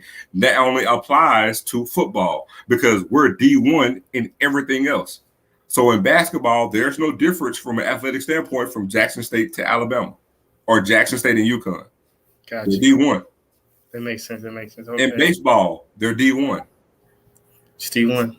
The only thing we missing is cameras, man. So for an example, I mentioned this to Ken the other day. In basketball, you know how they say we're a 1-bid league in basketball? Yeah, right. We have to go to our conference tournament, and we have to win the tournament to go to the NCAA tournament? Right. You do know the SWAC can change there, right? In what way? All right, when? Oh, duh, of course. No. Oh, no, I'm talking about in the regular season. Your RPI rating can change that. You're a 1-bid league because of the rating of the conference. So, for example, let's say the SWAC next year, we have 5 really good teams. Okay. 5 teams that can get about 20 wins, and they're beating. And each, let's say, the conference as a whole has a great rating, and we're beating these other FBS programs and even Power 5 programs. Well, if your rating is good enough, then you don't just have one team going to the NCAA tournament. You can, at that point, have an at-large team, just like the SEC and anything else. You do realize that the SEC champion gets an automatic bid to the NCAA tournament. Right. The rest of those teams get to the NCAA tournament because they get an at-large bid. So, for example, Southern won, and then Jackson State girls they win also. Yeah, no, Southern went to the NCAA tournament. We went to the champion. The regular season champion goes to the NIT. Right. Okay. But that's because of our rating. For an example, are you familiar with Gonzaga? Mm-mm. You never heard of Gonzaga? No, man. I'm learning. I'm not trying to get a full. That's fine. I'm not trying to get a full lesson. No, that's fine. So Gonzaga is in the West Coast Conference. Okay. Right. That conference is a 1-bid league, just like the SWAC, but they get multiple teams in the conference. You know why? Because Mount St. Mary's and because of the strength of that conference, they've raised the profile of that conference. So now Mount St. Mary's and Gonzaga both go to the NCAA tournament. Conferences need the same thing. So we just gotta win. Mo Williams even spoke on this before the season. He was like, I don't think people understand. We're D1. We're D1 in everything. There's no difference between Jack State and in LSU in baseball. They're both D1. The only difference lies in football, and trust me, it's done that way by design. Gotcha. All right, man. That's cool. That's cool. Look, man. Hey, look. If you in the comments and you play any sports, go to the SWAC. For sure. Hey, they dogging me out in the comments. It's all love. It's all good though. All right, man. I appreciate y'all for not in the comments. All right, man. Later. All right, bro.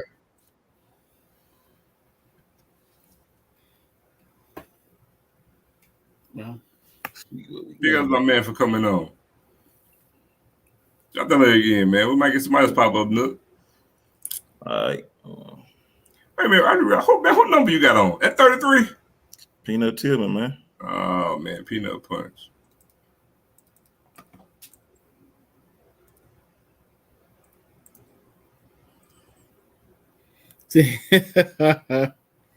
Chris Fields. When I say there's no difference, I'm meaning that they're both D1. You want to get to semantics. Yeah, LSU has a significant amount more money and all the other stuff, but they're both on the same level playing field. They're both D1. Really?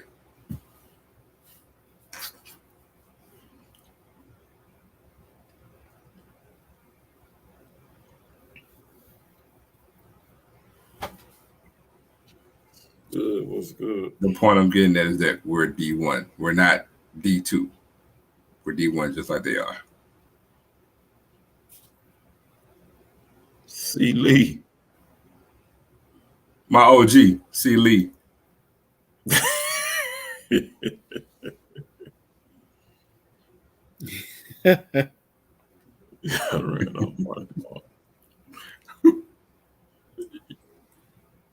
Y'all brutal. Oh man. Come on up. Hey, somebody asked in a comment earlier about is there any more updates on any commit for recruits, but that's not going to happen till the portal close, right? You said what? Not necessarily. You said what now? Someone in the comment asked, was there any new updates on recruits commitments? Nah, not any more updates right now. I mean, we're gonna get commitments. The portal means that there's just an open time period where players can put their name to get in the portal. The portal is going to close on Sunday, I believe, at 4 p.m., 5 p.m., whatever. I think 5 Once the portal closes, that's not the end of players coming. You're going to get players even coming over the summer. It's just that once it closes, you can't get in the portal. So who's ever in there, they can come out of it, but you can't go in anymore.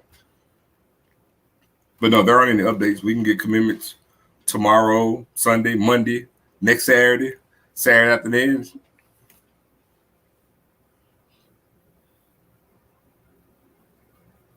Yeah, Blue, I'm hoping so tomorrow too. Yeah, it wasn't a run of. But I tell you what, man, that kid from that old lineman from North Dakota State, man, that dude is good. Is that the one that was at the Senior Bowl? Yes, sir, man. That kid is gonna. I bet you see that kid gonna be starting, man, wherever he go. Seriously, that kid is that good.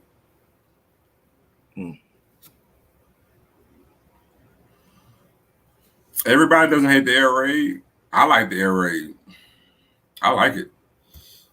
But I do understand the semantics of why some people don't like it. So it just comes down to preference. I think most people like the air raid. I think a lot of people do like it. I think there are people who don't like it. And it's kind of, there's some truth to it. A lot of people just want to run the ball in the red zone. I like balance. So I'm a multiple offensive person. Hey man, whatever's gonna work is what I'm for. I'm not pro run or pro pass. Whatever's gonna work to get the end zone, do that. That's where I'm at with it.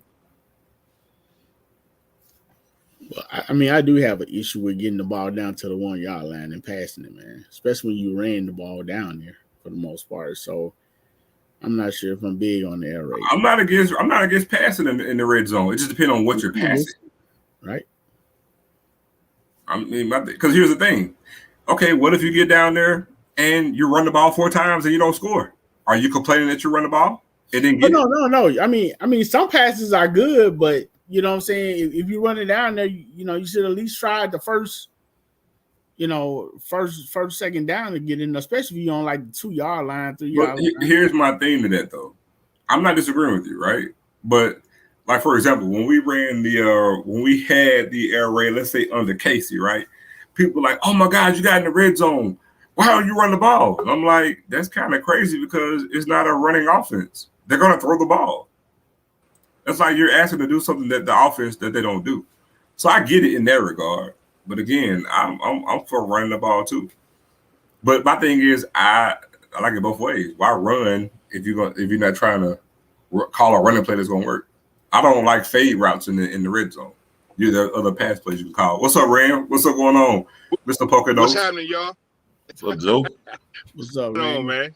Poker Joe. I see y'all got a walk on from Jersey, man. Running back or something. Mm-hmm. Okay. Yeah, we do. That's cool. That's cool. I told y'all to start coming up here, bro. We got some dogs up here. No, we got you up there for you. Got to go out there and get the word up. You got to be the local recruiter. Right. I'll do that. I need you to get every single piece of Jack State merchandise on the book site or wherever you want to get it from, bookstore, whatever going back to the university. And you wear it every day. And you wear it all around the Poconos. You wear it all around Jersey. We didn't run the air raid with Gooden. Clay Moore was the quarterback then. We were running the air raid. Remember, we had Raheem Sims and Tommy Gooden. We ran with Clay Moore's quarterback. He's a running quarterback. We ran the ball a whole lot, except the championship game. We decided that we want to be a passing team against Southern, which was so crazy to me.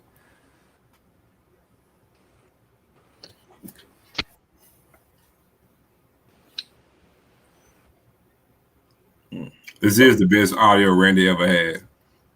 Randy ain't up in the mountains today. He's stationed there.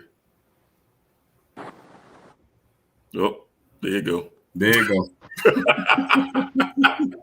Gave him a compliment and oh well. Hello, Randy. Hey, let me tell you. Look, I'm glad you said that. Man, we've been on Irv Mulligan. We try to tell people, everybody want to freak out. Oh my God, we losing such and such. The running back room is not going to be good. And I'm like, please. Y'all see what we got at running back, man. Yeah, Irv said he wanted the #1 spot from the door. Irv said he wanted that #1 spot from the door. And you like that. You compete for it. That's what you want. Right. See, he like violence, man. Right. Yeah, he is going to be good. But again, like I told everybody, man, J.D. Martin's going to have a phenomenal year this year. Desmond Moch is going to have a good year. We're fine. Mm-hmm. Blue Bloods.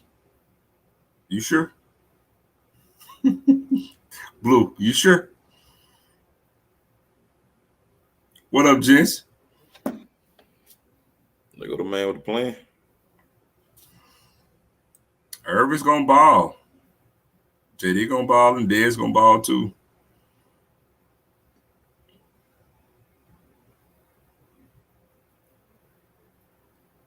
I think Randy got that dial up.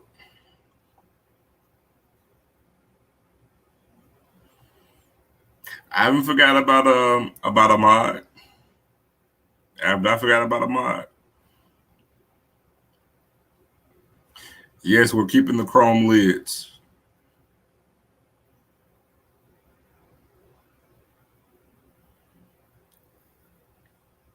Blue. Touche. Touche, Blue.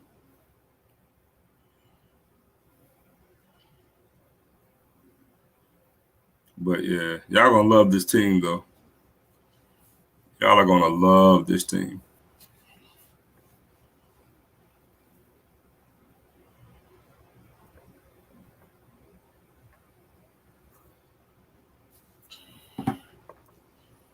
Hello, Randy, you there?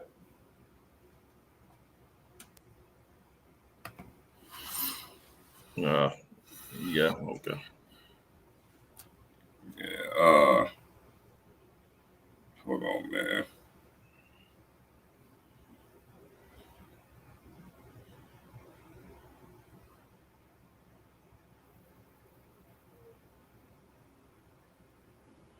Yeah, man, Desmond gonna shock a lot of people who hadn't seen what we seen. Like the chrome, I love the chrome lid.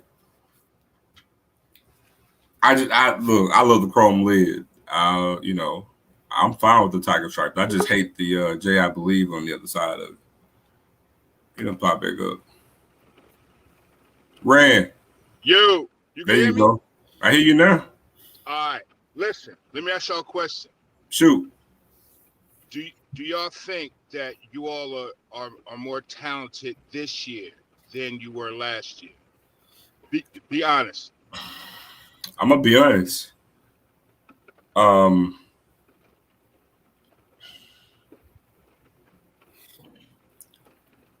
He's on par.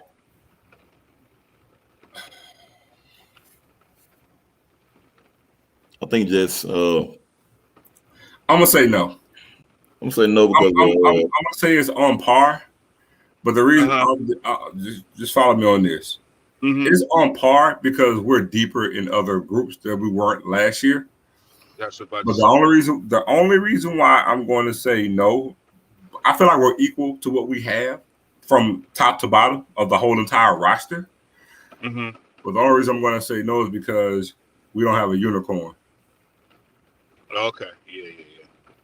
And you have to understand, we had something that a lot of colleges in this country forget classification. When you talk about FBS, FCS, we had something only a handful of schools had, and really not even a handful. The dude's a unicorn. You know what I mean? You talking about Travis? Yeah, but top to bottom, this roster is good. This roster is good, man. Quarterback room is deeper. You know, running back room, I believe, is a little bit better. We got a lot more tight ends. I think we're going to be a whole lot better on the O line. D line is push. I would say that we're better on the back end. I feel like we upgraded at kicker. We definitely upgraded at punter. You see what I'm saying? So yeah, as a whole, we're right there. Yeah. So that's what I was saying. I mean, I wanted to ask y'all because I was looking at the. Just about to come in and say that ain't it, Zoe. That ain't it. Huh? No, I put that comment up there. All right, what you think, Jens? I think that defense is faster. Hey, Randy, to go Yams. What? I can't unsee it. What they say? Jesse said thumbs down. Thumbs down about what? What I said. Yeah. Man, you said we need a few more playmakers. We got a ton of playmakers. You haven't seen all the playmakers we got. I'll tell you, I think Jaden Bossy, I think that kid's gonna be very dude. That dude, his skill set is very similar to Seven. To what they did with him in high school. Man, hold on, bro. Dog.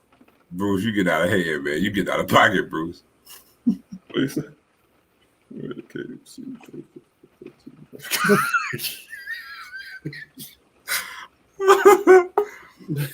Oh man.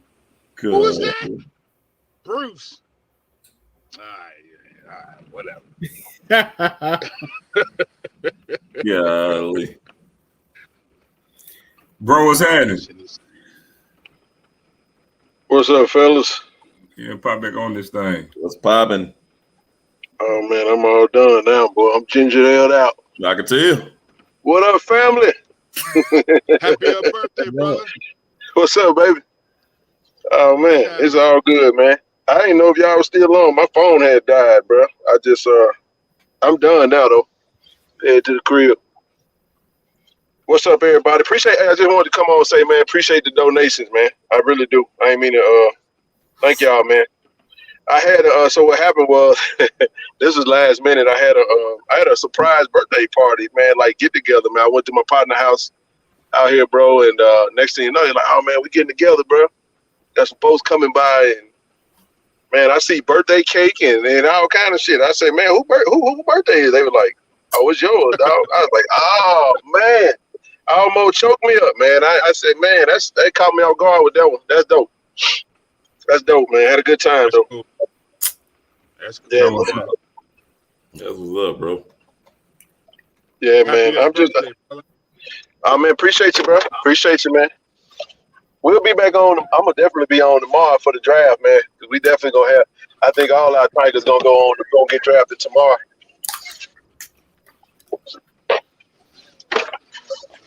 Yes, sir. Hey, Rand, how did you find out about the running back from Jersey? I saw a interview. He's like actually from my area. Randy, wrong answer. Wrong answer. What is it?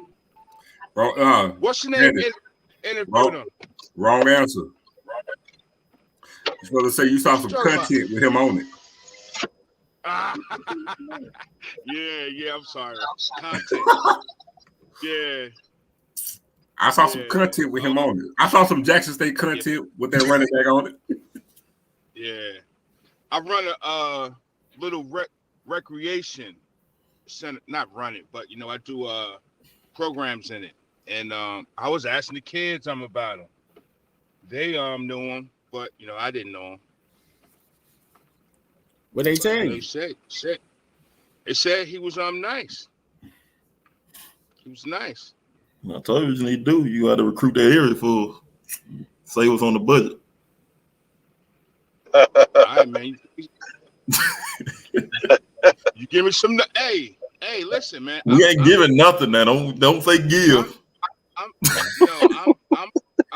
plugged in the area now. A little something. Hey, Randy, I got a question for you, bro. Hey, are you following the boxing match, Roy Jones and Indio Champ? Nah. Well, they got they up there. They're in Jersey, but they had the little weigh-in. Where? Right in Jersey, bro. Right there in Jersey. I think. Oh, maybe that's the thing at the Rock. Okay. Yeah. It's coming up. It's coming up next month. Roy Jones Jr. versus Indio Champ, the Nigerian bodybuilder. I think he gonna knock Roy Jones out. Yeah. No, he ain't. Hey, man, we'll see. Yeah. Man, what's the last fight Roy Jones was in? Somebody gave him that deal. For real. Yeah. Who that last fight Roy Jones was in? He was tired as a mug. Tyson? Well, Tyson. Oh, yeah, that was Tyson. Destroyed that man. Old man. Yeah, sit down somewhere. Yeah.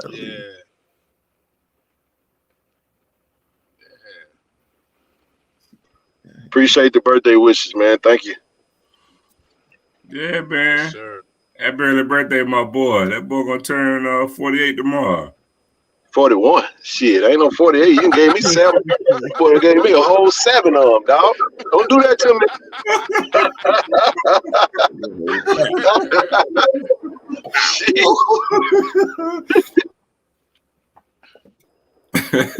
It's all good, man. It's a blessing, bro. It's a blessing to still be here, man. I'm appreciative, for real.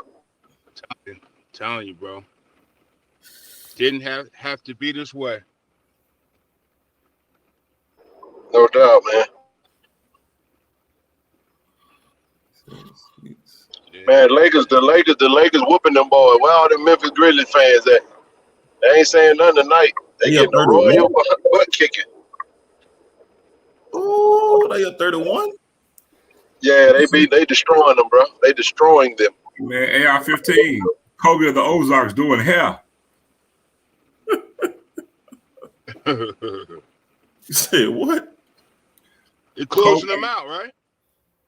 Yeah, Kobe of the Ozarks. Yeah, this the closeout game right here. Yeah, the rap. Yeah. Yeah, Warriors and Hey, that lets you know my hearing is still good, baby. I ain't good. That man said 48. No, I'm good. say the other night, those whole lot of incoherence. Facts. Oh man. Yeah, Russell throwing lava tonight, y'all. He throwing lava. Oh, really? It's about time.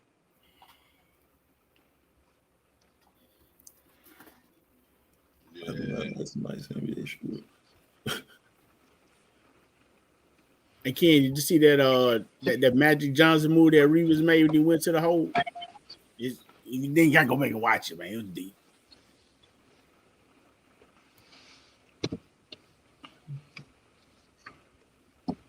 Yeah, man. What time the draft start tomorrow? Noon. Is it noon? I think it's oh, it's noon? I thought it was like 11 in the morning. It might be. Yeah. I saw it. You talking about the little show and go, whatever you call it. Yeah. Yeah, I just saw it. Like I said, my phone died literally as I was walking to the car. So, it's 9 a.m., bro. It's 11 a.m. Central Standard Time. 9 a.m. for me. Hey, I'm gonna be up early. Yeah.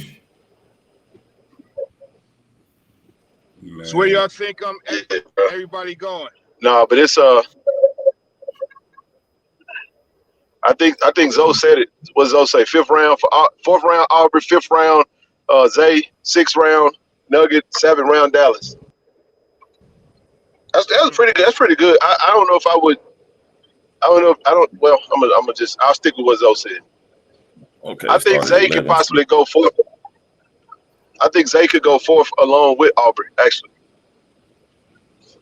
Yeah. The only reason why I say that is because you got to look at how many DBs have come off the board. They had a lot of DBs come off the board so far in these first 3 rounds.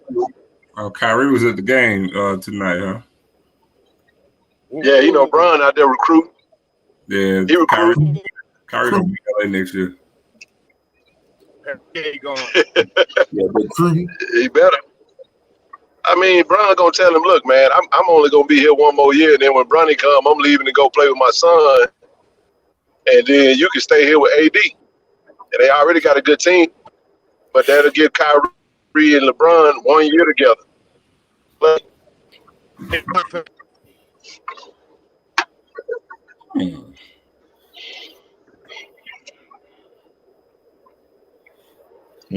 Yeah. Bron going. Huh?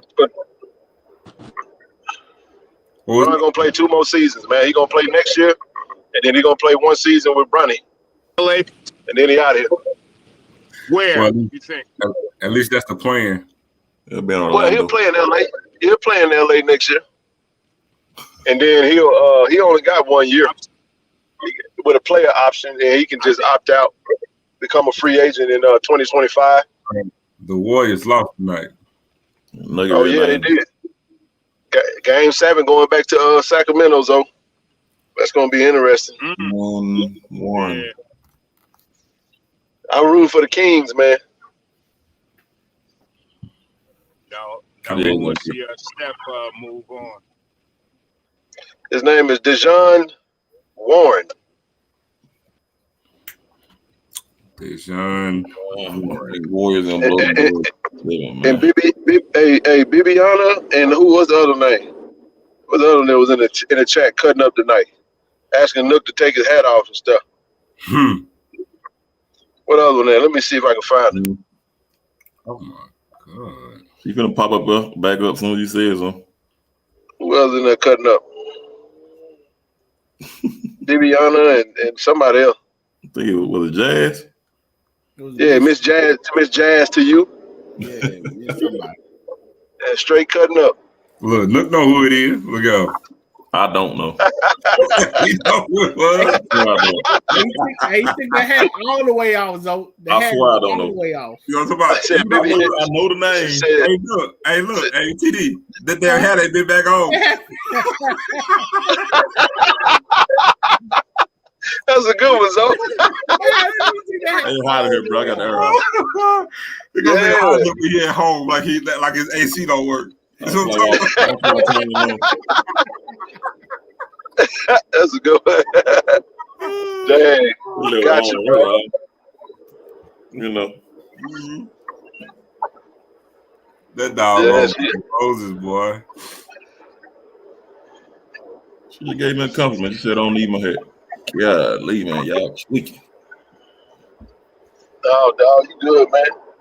Embrace it, man. Lean into it. Nobody want me. Yes, indeed, man. But no, it was something. What else did we want to touch on? So said something tonight that I'm glad he touched on, man. It was just a I guess an address to the fan base. Like we're gonna have to start walking around. So I want to pick back up where you was talking. We're gonna have to start walking around with our chests out, man. Like we act like we don't know we Jackson State sometimes, man. And sometimes we find ourselves acting like we and no disrespect to no other school, but I really think we still suffering from PTSD, man. Like the level of panic and you know, one thing happened on social media and then everybody freak out all of a sudden as if one player is gonna change the trajectory of what we trying to do. Facts. And then I love what Nook said. Nook was like, look, man, y'all act like we don't have a coaching staff that's elite. Right. I understand that people might feel like in their mind TC got to prove himself, but TC is a 5-time champion that's been under multiple winning programs and is doing a damn good job of stabilizing our program and getting in some talent. And I got word today, and Joe knows exactly who I'm talking about, of 2 big-time commitments that they won't get announced until after the portal close. Just FYI. And I'm telling y'all, man, this coach ain't worried about nothing. And what you see transpiring with the exits, just know that the exits are not out of the control of the coach. I'm telling you, the coach has a hand in that, and that could be from the stem from that of a conversation with a particular player, letting them know what their role might be, or letting them know that they're not going to play, or they're not going to play as much as they think they are. And when a coach is transparent like that, he give that player the autonomy to decide if they want to stay or go. So when we see, but from the vantage point of some of our fans, they see a player enter the portal and they like, oh my goodness, what is going on? It's like the house is on fire, and it's not that way. And we have to change our mindset, man, because it gets exhausting. I don't know if Zoe gonna take y'all call now, but what he told me, he ain't taking no more damn calls, and I don't blame him. Because man, people just lose it, bro, and it's like we come on, y'all, we better than that now. We way better than that. You know, so we're in an era where the college football is not the same anymore, and there is a time where if you look at Shane Hooks, for example, committed to Ole Miss. Now he just decommitted. We don't know why. We don't know where he's going. We got some good ideas, but that just goes to show there's a lot of conversations that's happening right now. School is out. We don't know who's talking to who. You know what I'm saying? So all we can do as a base is just wait till Sunday midnight? What time the portal close on Sunday? They say 5 o'clock. 4 or 5 o'clock, something like that. Hey, when it's closed, it closed. Then we're gonna see who we're going to war with. Right before evening. But this is the mentality. If you ain't in the room, I'm sorry, but I gotta say that. I don't mean it like polytechnically, but to hell with them. We're gonna move on. We not worried about that. You can't miss what you ain't never had, especially if a player came to Jackson State in the beginning of the spring for spring, and if they decide that they don't want to be there, then hey, we wish you well. We're gonna go to war with who we got, and we're gonna big up and love on who's in the building. We're not gonna worry about who ain't in there. Say it all the time, man. You can't miss what you never had, man. I swear. You cannot miss what you never had. It don't matter who is on the roster. If you ain't never seen them in a legit actual game for JSU, how you gonna miss it? It don't matter who it is. For example, I'm just gonna say this: Travis Hunter signed with Jackson State, but never plays a down for Jackson State, and he decides to leave. What you gonna be in the uproar for? You never saw him play. He never played. Yeah. How you gonna miss what you never had? Well, then Tuzo, this ain't basketball, y'all.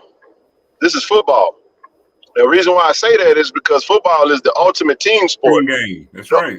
No one player outside. Now listen, we know how football works, man. Football is won and lost in the SWAC, in the trenches, and at the quarterback position. That's how that works. If you got an elite quarterback, you can win. If you got good trench play, you can win. That's how that works. With all due respect to other positions, I know the defense, and when I say trenches, I'm talking about D-line, O-line. O-line first. You want some good DBs, right? But when it comes to things like, don't take this part. I'm not taking any shots at anybody. I'm just saying this is how football, even GMs, it's NFL draft, and it's just certain positions that they don't value. Like a running back ain't gonna make or break a team. You can go get another one. If you got a good O-line and a good quarterback, you can make good running backs. We got several good running backs that are in the fold right now as we speak.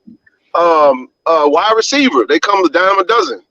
That's why you have usually 3 or 4 of them on the field at one time. And I'm just trying to get some to, like if a wide receiver that's in the core decide that they wanted to part ways, so okay, Trevante Rucker entered the portal. Okay. But here's the reality of Trevante Rucker at Jackson State. The reality of that is Trevante Rucker wasn't on the field much last season. And we got 5 big-time wide receivers that's going to play. So all 3 wide receivers that are signing out as a freshman are wide receivers that usually commit to Ole Miss. I'm just telling you. Mike Williams could have committed to Ole Miss if he Mississippi State. They thrive on 3-star talent. Isaiah Spencer chose Jackson State over Georgia Tech. Ole Miss was an opportunity.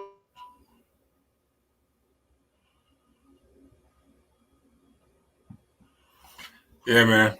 I think I just want to add to that, man. I think a good portion of the people just like to gravitate and grab hold to negative. People start thinking that the only thing we have is what you saw in the spring, and that's just not the case. So I just wanted to throw that in there. Now you want to put it back on. Boy, look, you were not slick, man. Now you want to put that on, kid. It got cold now. Somebody said look had the transfer portal. He gonna put the hat on. Man, y'all crazy. Gotta look chilly. Hey, somebody said kids join Randy's playing.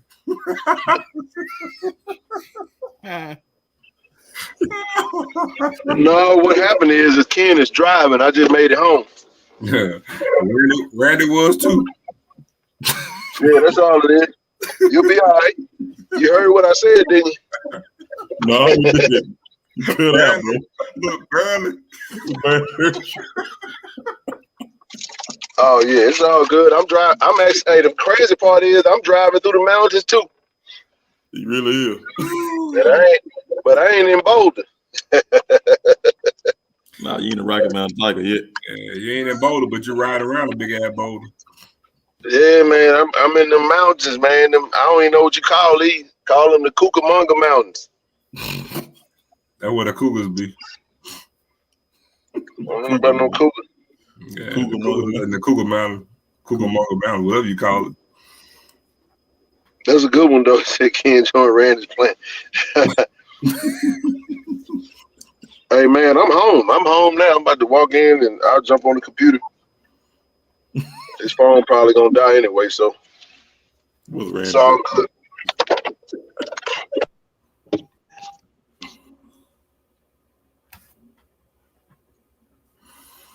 Man, this song that came yesterday. Yeah, bro.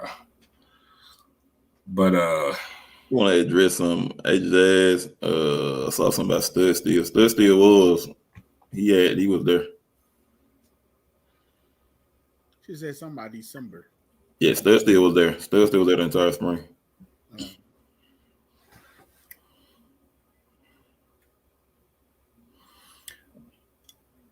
all right, hold on. All right. Am I comfortable with the new quarterback? Extremely. I'm extremely confident. I'm extremely confident in the quarterback room.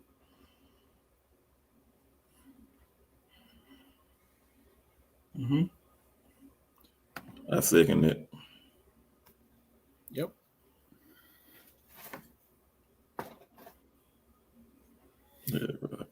Yeah, I saw the other day, man. They had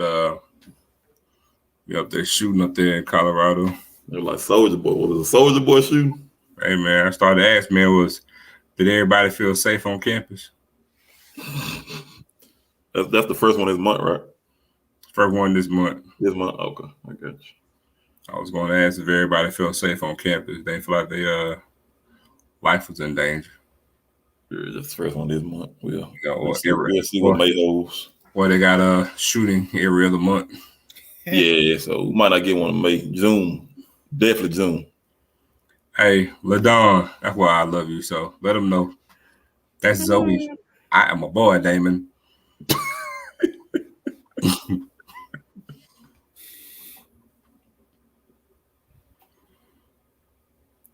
No methamphetamine incidents. It wasn't one. They stuck at keep count.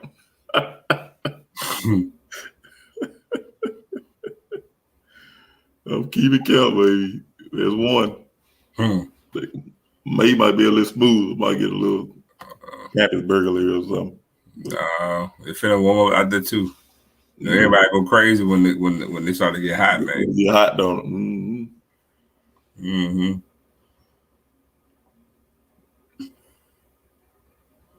Negative. No. Negative. I will be in Dallas, Texas tomorrow. I'll be roasting in a mail truck tomorrow. What up? What up? Happening. Oh man.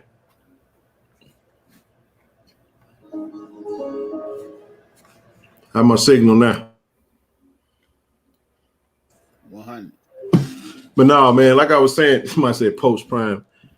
Hey, you'll see what he doing. You ain't got to worry about that. He flagged down a police officer. Who that?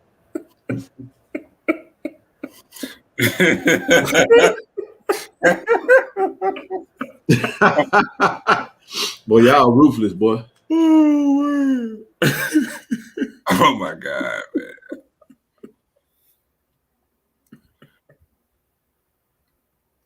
Oh my God, bro. Hell. You flagged the police officer down. Why they say that? Dion gonna have the Capitol Police in the city. No, because before you got on, that little second you got off, we were talking about the shootout in the mountains. Oh man. That's actually a good one. We were talking about it's April right now, but May it might be cool, but June definitely it'll be another one. It's every other month. Can't count May right now.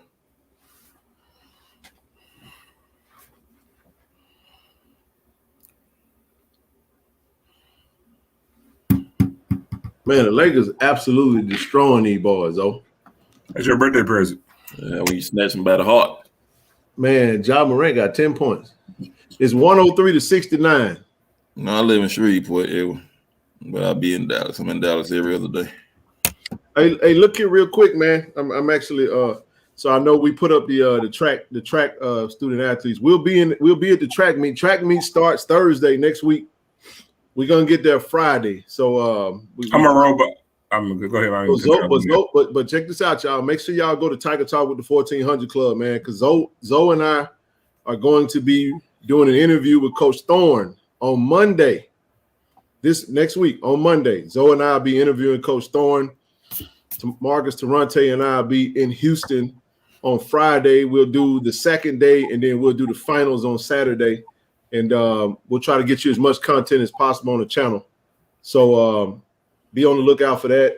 And listen, y'all, next Friday's show is going to be our fundraiser show for the track team. The objective is to get there Friday, and then once we get there Friday, we'll put out content. I'll go live. We'll do all that good stuff, right?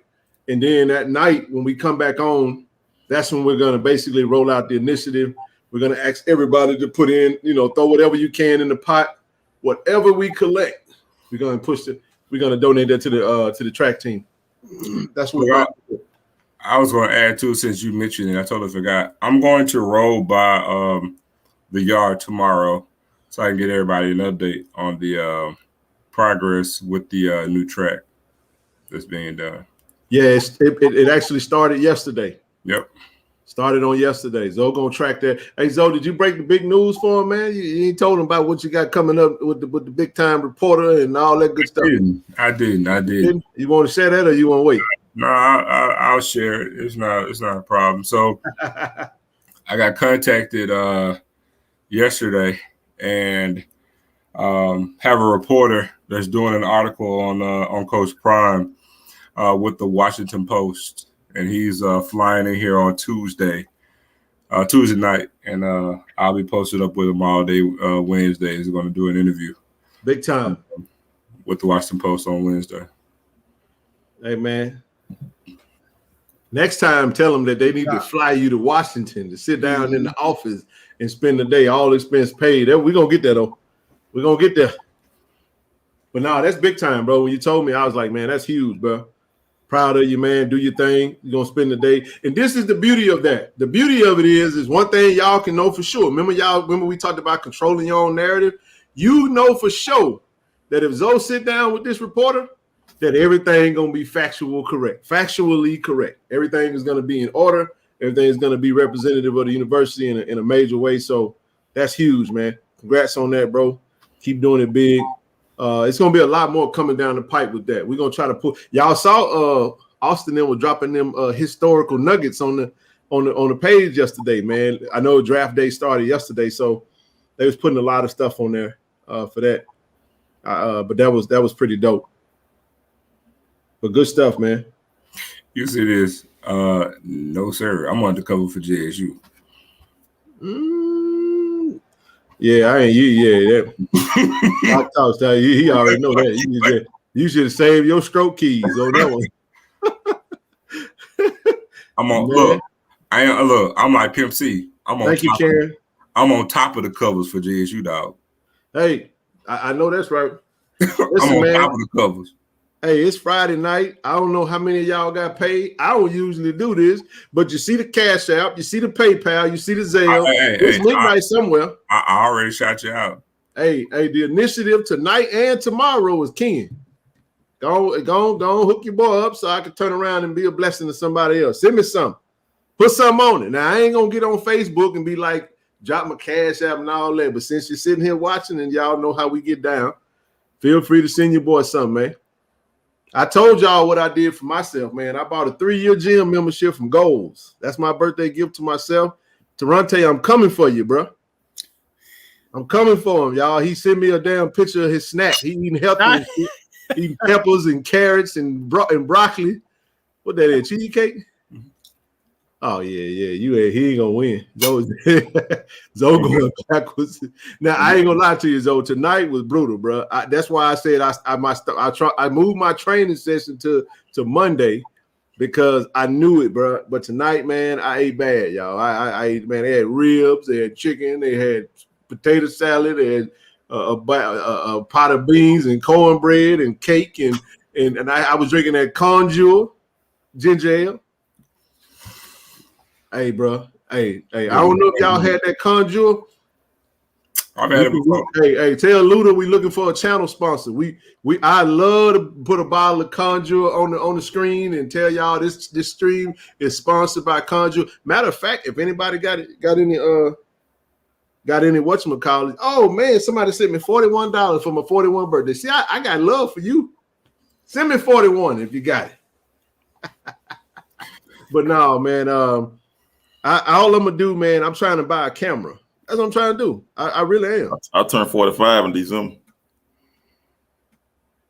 35. 45. 10 to grow on, huh? Yeah, I turned 45. Well, said that 41. I turned 45.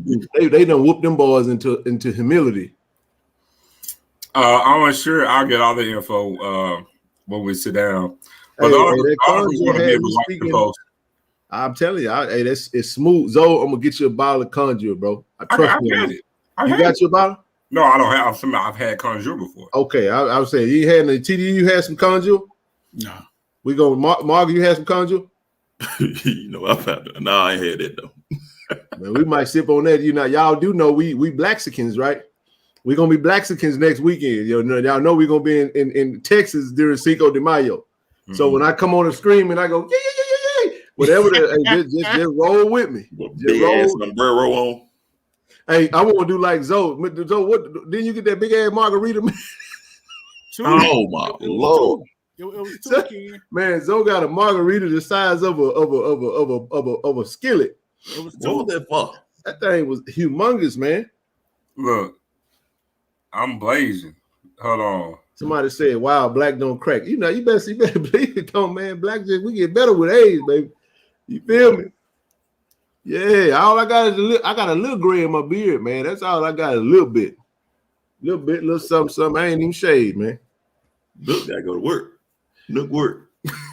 Oh yeah, you look about to clock in on y'all, man. Sombreros. I ain't gonna rock the sombreros, GA. About an hour and a half. I'm gonna have on a J hat. That J gonna stand for just getting started when we get down there. I just gotta go somewhere. Like where they got some good street tacos. Player, you talking to a Texan. I need street tacos.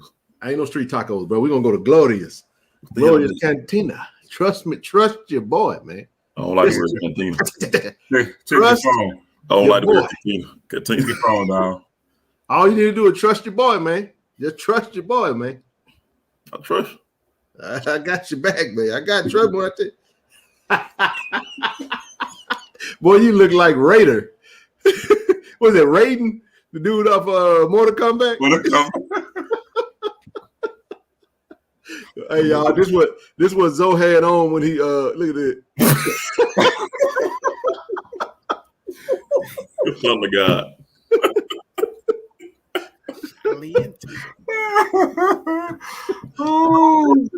Oh my gosh, man.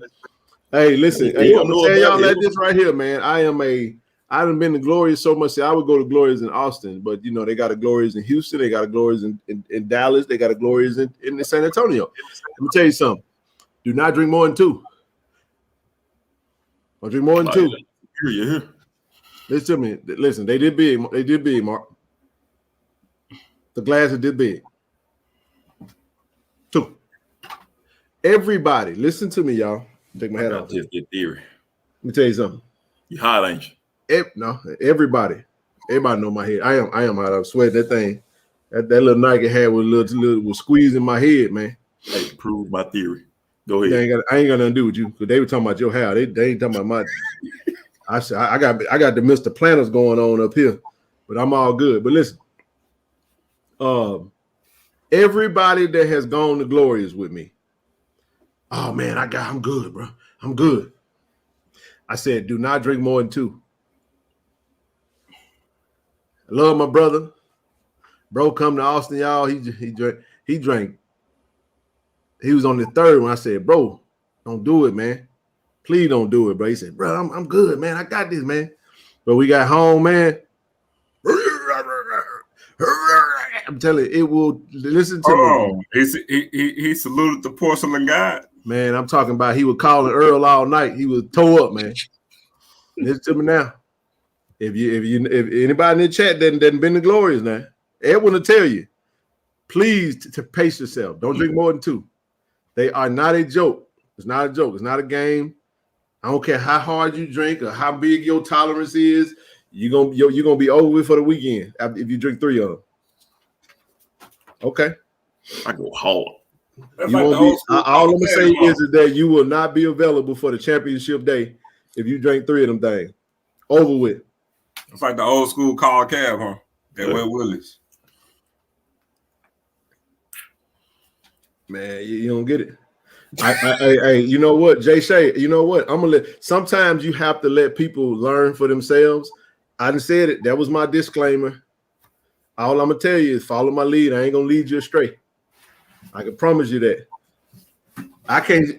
But where I'm at right now, I can't get but 1 of them. I can't do 2. I won't even finish 2. Yeah, I can't do. I can't do but 1 now. I don't drink like that no more. So my tolerance is way lower than what it used to be. Don't taste. What the fudge? Yeah, man. Y'all, I am going. Let me tell y'all something. Yes. Hey, when the Lakers win, I'm gonna tell y'all what I do. I actually go and watch the highlights. Yeah. I like watch the whole game over again because I can watch it a lot better when I know they don't won because it ain't stressful to me. Then I can just watch the game and just watch it and enjoy it. So you want to know what's a dead giveaway to why I knew the Lakers was going to win tonight? What was that?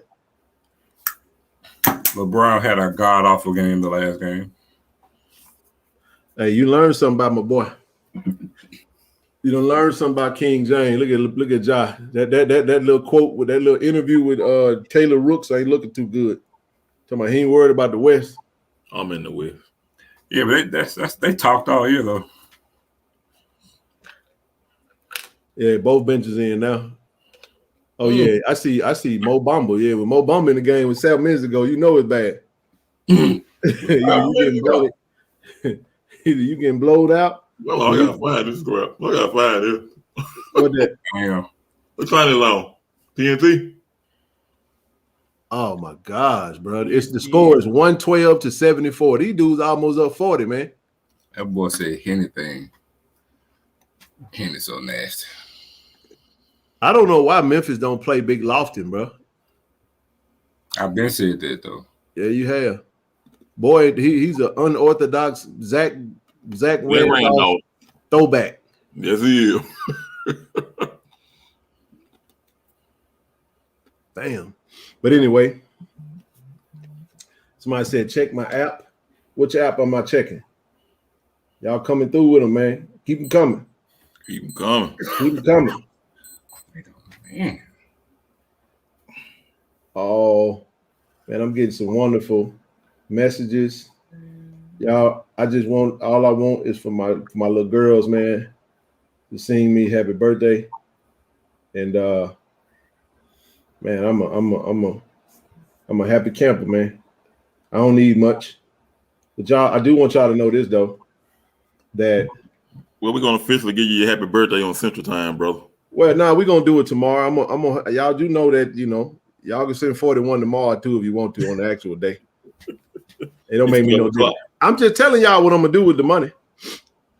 I'm going to take every dollar of this money and we're gonna go get that camera, y'all. I'm just telling y'all what I'm about to buy. So if anybody want to put in on this, go on, use my birthday as an excuse. Y'all with me? So we're gonna get some equipment for Tiger Talk. Camera, tripod, a lens. It's gonna be about 4-5 G's, man. But wait until you see how we gonna get down with the content. I think y'all gonna love it because when we set it up and the clearness of it, the crispness of the actual content that we're gonna drop, all interviews for like recruiting trips, all that stuff is gonna be state of the art, man. It's gonna be cutting edge and it's gonna be high quality. No more of this I think you'll see it on the YouTube channel, but what you're gonna see a transformation of content. Every dollar I get right now, man, is a reinvestment back into the platform because we're doing big things, man. Got to make sure everybody's taken care of, everybody good, and so we can go do what we do. We ain't shortchanging Coach Thorne and his track team when we get out there to Houston. We're gonna give them the same love and same coverage as we give the football team and every other sport that we look to cover going forward. But tomorrow's gonna be fun. It's gonna be day 3, and we need all of our Tigers that we all projecting to get drafted. That's gonna be fun, man. What y'all know how good it's gonna feel. Let me say this. Let me speak on something. Maybe I'm overstepping my bounds. Stop me if I do, Zoe. But I think this is a good football topic. When you think about someone like a Shane Hooks, right? I don't know why he would leave, but is there like bro? Ole Miss right now is putting some big time wide receivers in the NFL right now, bro. Year after year after year. One went tonight. That was kind of a head scratcher to me, but I don't know the situation. I do not know the situation. I'm not speaking down on it, but I'm just like, man, bro, like, damn, I thought because I really thought that was a great signing for him, given the fact that he's a big time wide receiver, got 1 year left. And then you go to Ole Miss where Malik Heath as well as Mingo is gone. So this was perfect for you to walk right in and possibly be it was an opportunity. Yeah, absolutely. Absolutely sip my thoughts. I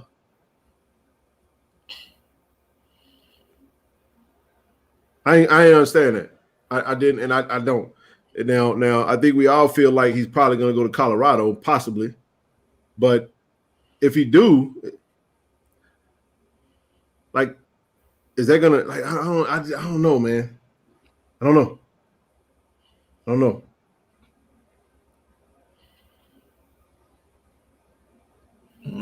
I don't know about that one, bro. I don't know. It was just a head scratcher. Yeah, I loved him with the. That's correct. That's correct, Eric G. I mean, bro, when you factor in, DK Metcalf, AJ Brown, what's the other one? Was it EJ Moore? Elijah Moore. Hold on. DeMarcus Lodge got drafted with them too. Yep. DeMarcus Lodge got drafted when AJ Brown and Debo got drafted. Treadwell. Yep. I think whatchamacallit gets drafted tomorrow. Malik Heath. Yeah, Malik come out tomorrow. He should. Yeah, I think he may go 4th round. Just because you can put Ingram in there too. Ingram, absolutely. Ingram was playing under Freeze though. Freeze and Coach Maurice Harris at tight end. I don't know, man. I don't know. I think now here's a player that I'm gonna give y'all that I think is gonna go in tomorrow as well. Kamari Everett. This is a deep tight end draft. And y'all see how many tight ends that got drafted so far in the first 3 rounds? It's a lot of them, man. I ain't never seen this many tight ends drafted in the first 3 rounds the way I have these past 2 days. So yeah, they said it was a deep draft at tight end. Yeah, it's strong possibility. Strong possibility. I think it's going to be a huge day for HBCUs, but it's going to we'll be proud tomorrow, man. I think we'll be proud. Man. Dawson Knox came out of Ole Miss. I forgot. Yep. Yep, he did. Yep. But that just goes to show, I mean, like I said, I said something today, man, that money don't buy character today. And it's one thing that I had a chance, y'all, to talk to. I had a chance to talk to an NFL scout today, and I was connected by, a friend. We had a conversation. Actually, we talked for about an hour too. If y'all don't know, look up the name Lionel Vital. Lionel Vital. He was actually a director of player personnel for the NFL Cowboys, and he's actually agreed that he would sit down with us, man, and actually do an interview with us. Because he's gonna talk to, at some point he's looking to possibly come in and talk to the team. What he does, y'all, is he sit down and talk to the players about all the pitfalls that come with going into the league, the mistakes, the Henry Ruggs, and the those types of mistakes, man. When you get into the league, what do? You know, and he was also a scout, man. Just kind of, he said something today, man, when I was talking to him, fellas, that made me think about even just what we do on this platform. He said that the teams, bro, he said that when a team is scouting a player, they look at everything.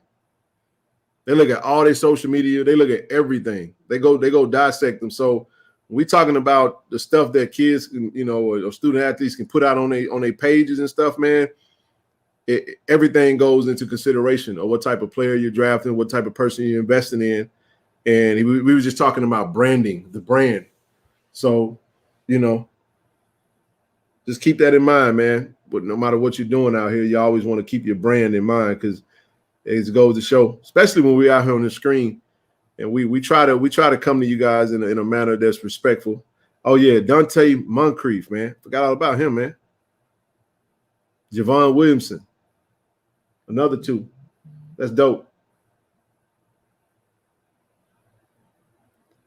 That's super dope. Yeah, they do. They do it. They definitely do a deep dive, man.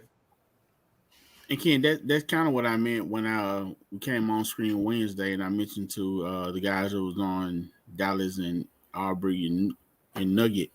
Damn, you know, about 40.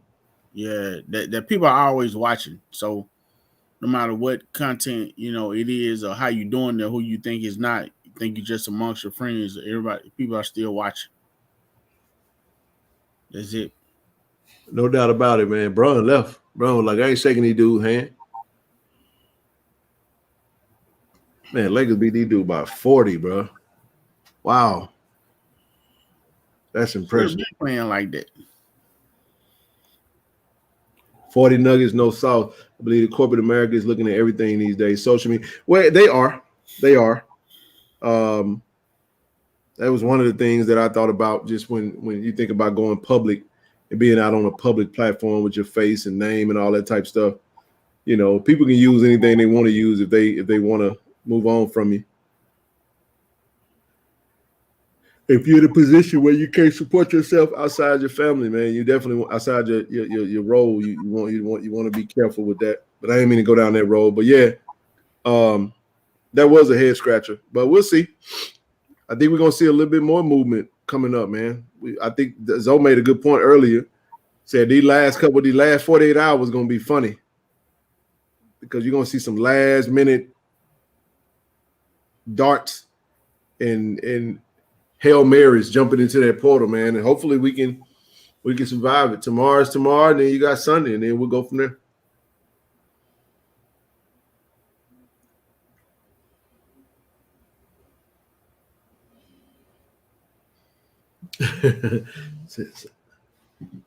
There's some of these people. Appreciate y'all with the donations, man.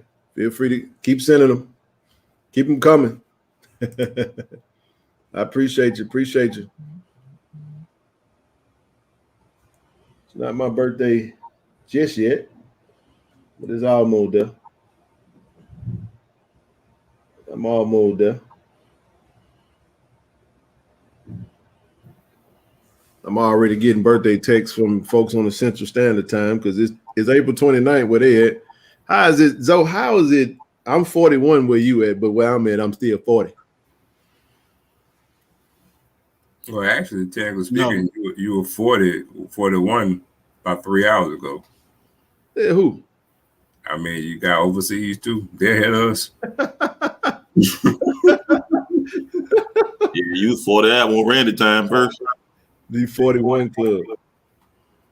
That's crazy. I done turned 41 twice already. I still ain't 41 yet. Mm-hmm. Hey Zoe, do you know what do the track team train at over at the school? I mean, do they? Yeah, you want to answer that? I probably no. They practice right there where you see them holes on that damn track. Right there. I'm talking about the locker room. I mean, what changing and all that stuff. No, they take everything down to the field with them, man. They go to the field when they get done. They go back to their dorm. Yep.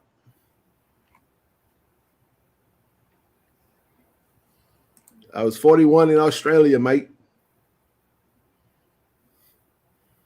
I was born in Central Standard Time, St. Dominic's Hospital, on a Thursday, April 28th. They were April 29th, rather. April 29th, 1982. That's what's up, man. It's a blessing. Appreciate y'all for real, though. Definitely do, man. We'll close this thing out. We got another 18 minutes. Hey, man, the chat's open. Y'all want to come up, man, and chop it up, speak what's on your mind. We're going to close this thing out in about 18 minutes tops.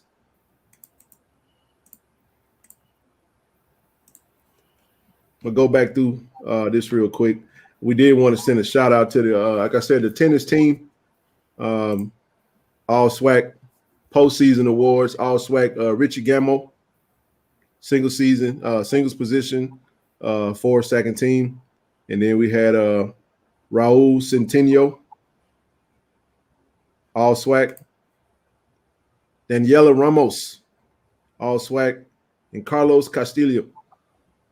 Congratulations to them. Zoe already talked about the SWAC track athletes of the week. Last but not least, we beat them, like I said, we beat them ratless, them legless lizards over there in FAMU. Did y'all catch the game? Anybody catch the game on ESPNU? I didn't.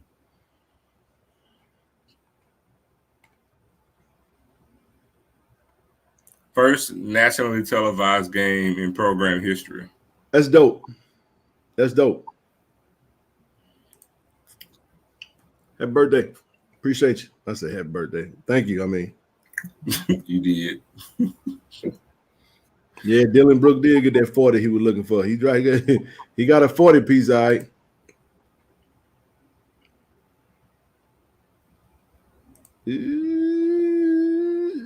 Transition to baseball? Those two totally different sports. I mean, I don't know. If they know the game, I'm sure they can.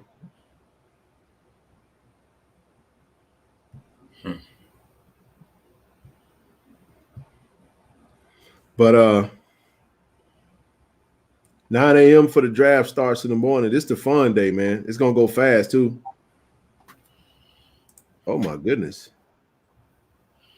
Your 42nd wedding anniversary is April 29th. Wow. That's pretty special, Mr. Butler. Shucks. Bro been married for the whole 42 years, I mean. Wow. 1981 you got married. That's special, man. That's special. I'd be remiss if I didn't say this. Graduation gonna be crazy because you got Sanders, an official alumnus of Jackson State University now. Carlos Sanders, man. Shout out to all the alumni of the new crop of alumnus and alumni and the alumni. All of the graduates, everyone that's going to be crossing and becoming official Jackson State graduates and alums. Congratulations, man. Big day tomorrow. And I told Zay when we was doing that interview, remember in LA, I told him, I said, man, you're going to get drafted on my birthday. I told him that. And just so y'all know that when he get drafted, I'm going to pull up that clip and I'm going to connect that. I'm going to connect the dots on that interview. I'm going to pull up that part where I say that. And then I'm going to put down the date. And yeah, just know it's coming. We're going to connect the dots on that. So I'm just ready to see them get their name called, man. That's going to be pretty special. And alumnuses.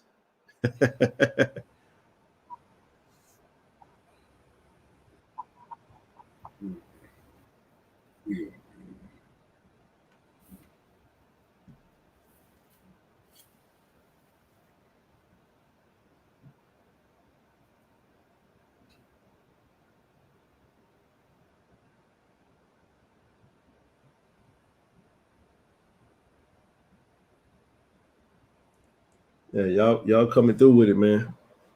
Yeah, tomorrow we'll have I might come on this thing tomorrow with a birthday hat or something. But guess ain't nobody got nothing. 2:45. Go ahead and get it ready because it's gonna happen. What you talking about? What I missed? Huh? I don't know. I just said go ahead and get it ready because it's gonna happen. What you talking about, 06? Appreciate you, sis. Thank you. Thank you, Kim. Appreciate you. Appreciate it. Oh, yeah. That's right. I'm sorry. I did say that. Yeah, the clip of Zay. Oh, yeah, I know I already clipped it. I'm kind of, I'm way ahead of myself on that one. I done already scrubbed that little part. I'm ready to, it's already in the draw. I'm just waiting to add the back piece.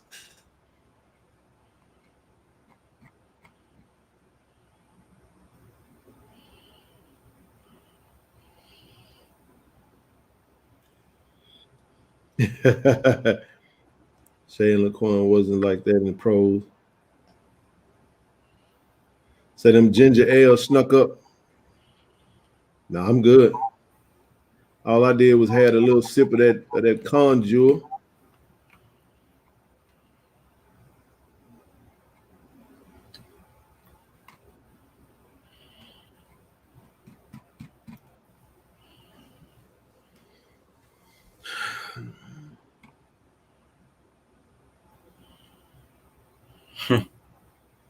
What that? Oh man.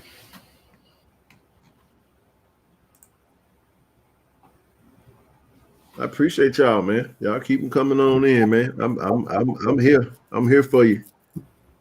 Thank you for all the birthday wishes. I'm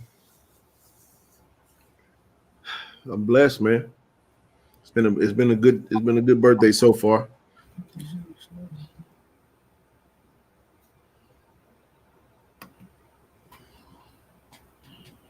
Reading the story of Junius Kellogg going toward a slippery slope to Porter. So I'll do this. Let's talk about the portal real quick, because the portal is a whole different animal right now, man. You know, the portal has given a lot of occasion for poaching. And when we say poaching, we're not just talking about poaching from Jackson State, man. That's poaching all around the board, man. You know what I mean? Like, and it's almost like free agent. I do like the new rule that the NCAA has put in place as to like the first time you're only granted one transfer as an undergrad. Now, after that, there's only 3 stipulations that would allow you to transfer again. And I'll read you those 3 stipulations right now. The first one is, it says, for reasons related to student athletes' physical and mental well-being. So that means that you can only request a waiver if somehow your physical and mental well-being is something related to that. Usually, if that's the case, they're going to mandate that you go to a school in a close proximity to where you're from. So if you're saying, I'm you know what I mean? Like, or if you're going to school at home and you need to get away, that there's a loophole for that, but it has to be centered around your physical and mental well-being. Number 2, it said it's due to exigent circumstances outside the student's athlete's control, like physical or sexual assault or discrimination based on a protected class. So if you're dealing with, so let's say Shane Hooks left Jackson State, goes to Ole Miss, he's experiencing racism, he could actually go to the NCAA and say, hey, I don't want to go to school here anymore. And here's why. This happened to me, that happened to me, yada, yada, yada. I don't know the grounds of what it takes to prove it. But I mean, that's what you can use to get that waiver, but there's more to it to actually get it approved. That's the only thing. But they can't, but to Ken's point, yes, you can actually get a waiver in that form. Again, what all it takes to actually get it approved, but you can do it. You can. That is a possibility. In the third and last, the assertion involving diagnosed education impacting disabilities. I don't have a clue what that means. So I ain't even gonna try to dissect that. The assertions involving diagnosed education impacting disabilities. I don't know. Maybe C. Lee could probably put something on that for me. I don't know what the hell that means. They ain't learn. They feel like they ain't learning nothing. I guess in a simpler form. I'm gonna have to go read the rule, bro, and like get the context behind that one, because that's a different one. I haven't heard that one before. But it does say that. So here's my point though. So what's happening is that you have the other thing I was told today, Zoe, is that if you're cut from a school, that you can actually go to a different school. Like if your scholarship is taken from you. So I think that helps to take, like a Tavion Beasley left Jack State, went to Colorado, got cut. So he should be eligible to go to another school. But he already transferred. But I'm saying, I think even under the transfer rule, if he got his scholarship taken, I'm thinking he might be able to get a waiver. Possibly. Is that physical, mental well-being? Is that mental well-being? I got cut. I don't know. So that's what I'm saying. Like, I don't understand. But the purpose of the rules is to stop the serial.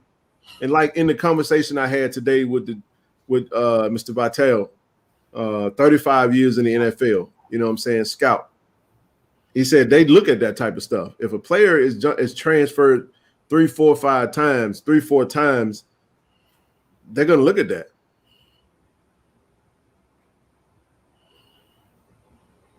But to some, it may work. It works in their favor, you know. But the transfer portal is a. I like the time. I like the windows.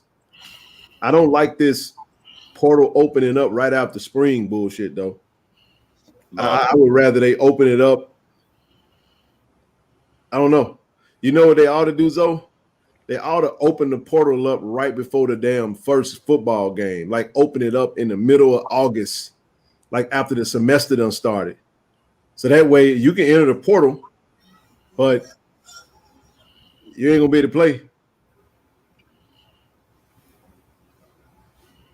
But then again, that kind of defeats the purpose, because all I'm saying is that for every rule, for everything that we want, we can create a scenario where it wouldn't be favorable for that situation. Because it's such a case-by-case situation, but you got some players that's going to take advantage of it. That's why I don't have a problem with coaches over-recruiting. Like over-recruiting. Right. And then what about the players that sign NIL deals and then turn around and decide that they can go get a bigger NIL somewhere else? And they're going to basically hit the portal. And now what you have is adults with money playing with young, undeveloped, emotionally, you know what I'm saying, unstable student athletes, minds of student athletes. Yeah, I know about that, though, Ken. I know in some situations when them kids get them NIL, they got to, you see it all the time, they got to request to be released from those NIL deals. Now, that big money. But I have yet to see anybody uphold them to it. You know what I'm saying? I think the first guy they did it was like Jaden Rashada. I think that's his name. But they released him, and I think there's a kid from Texas doing it now, and I don't know if they're gonna release him or not. She said it's catered for individuals with disabilities. Okay. Gotcha. I didn't want to say, will Weidman have to sit out? Hey, hold on, Paul. Isaiah Thomas was on the post-game show. He said, Dylan Brooks, you asked for the 40. Well, you got the 40 tonight. That's facts. I don't know, man. That's cold-blooded, bro. There's a lot with the Weidman situation. I don't know. You gotta actually, that's something you probably have to ask him. Like when it comes to academia, man. Hopefully he has the grades that would allow him to be eligible. But if not, more than likely he had to sit out. Mm-hmm. If I was taking a wild guess, I would say yes, he would.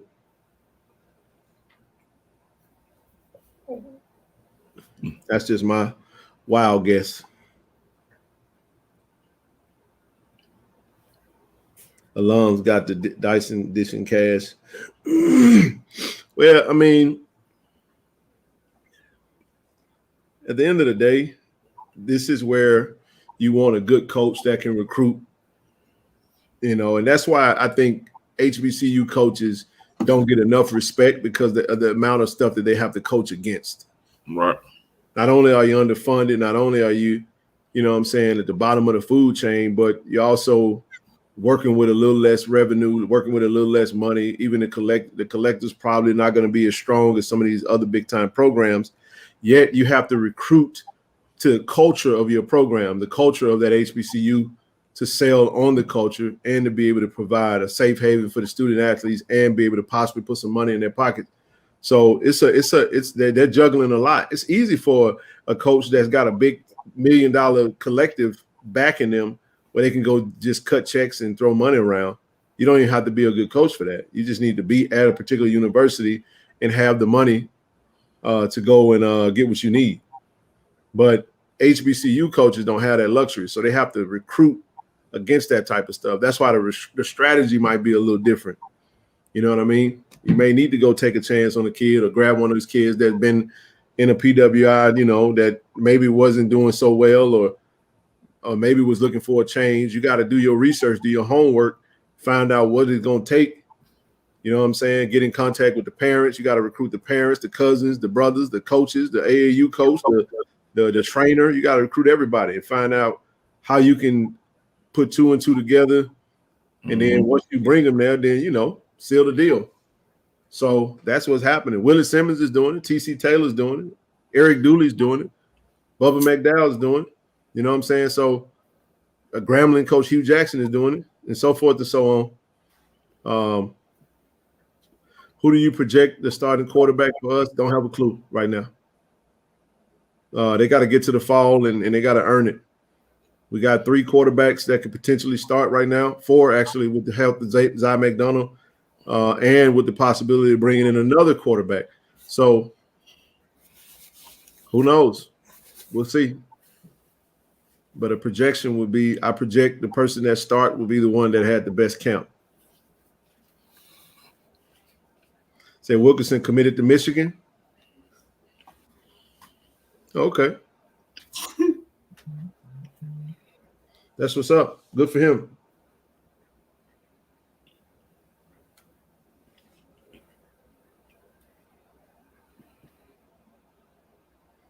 I hope he get on the field and play a lot.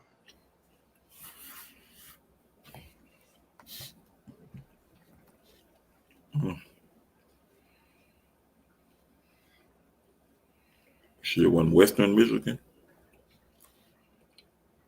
No, I don't know. I don't follow. I don't know. Yeah, me neither.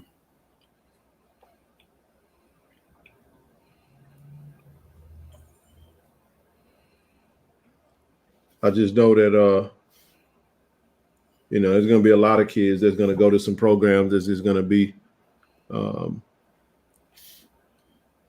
filling up some spots. You know what I mean? I just think these last 48 hours, well, shit, less than that now, but it'll be the most crucial time of this whole thing.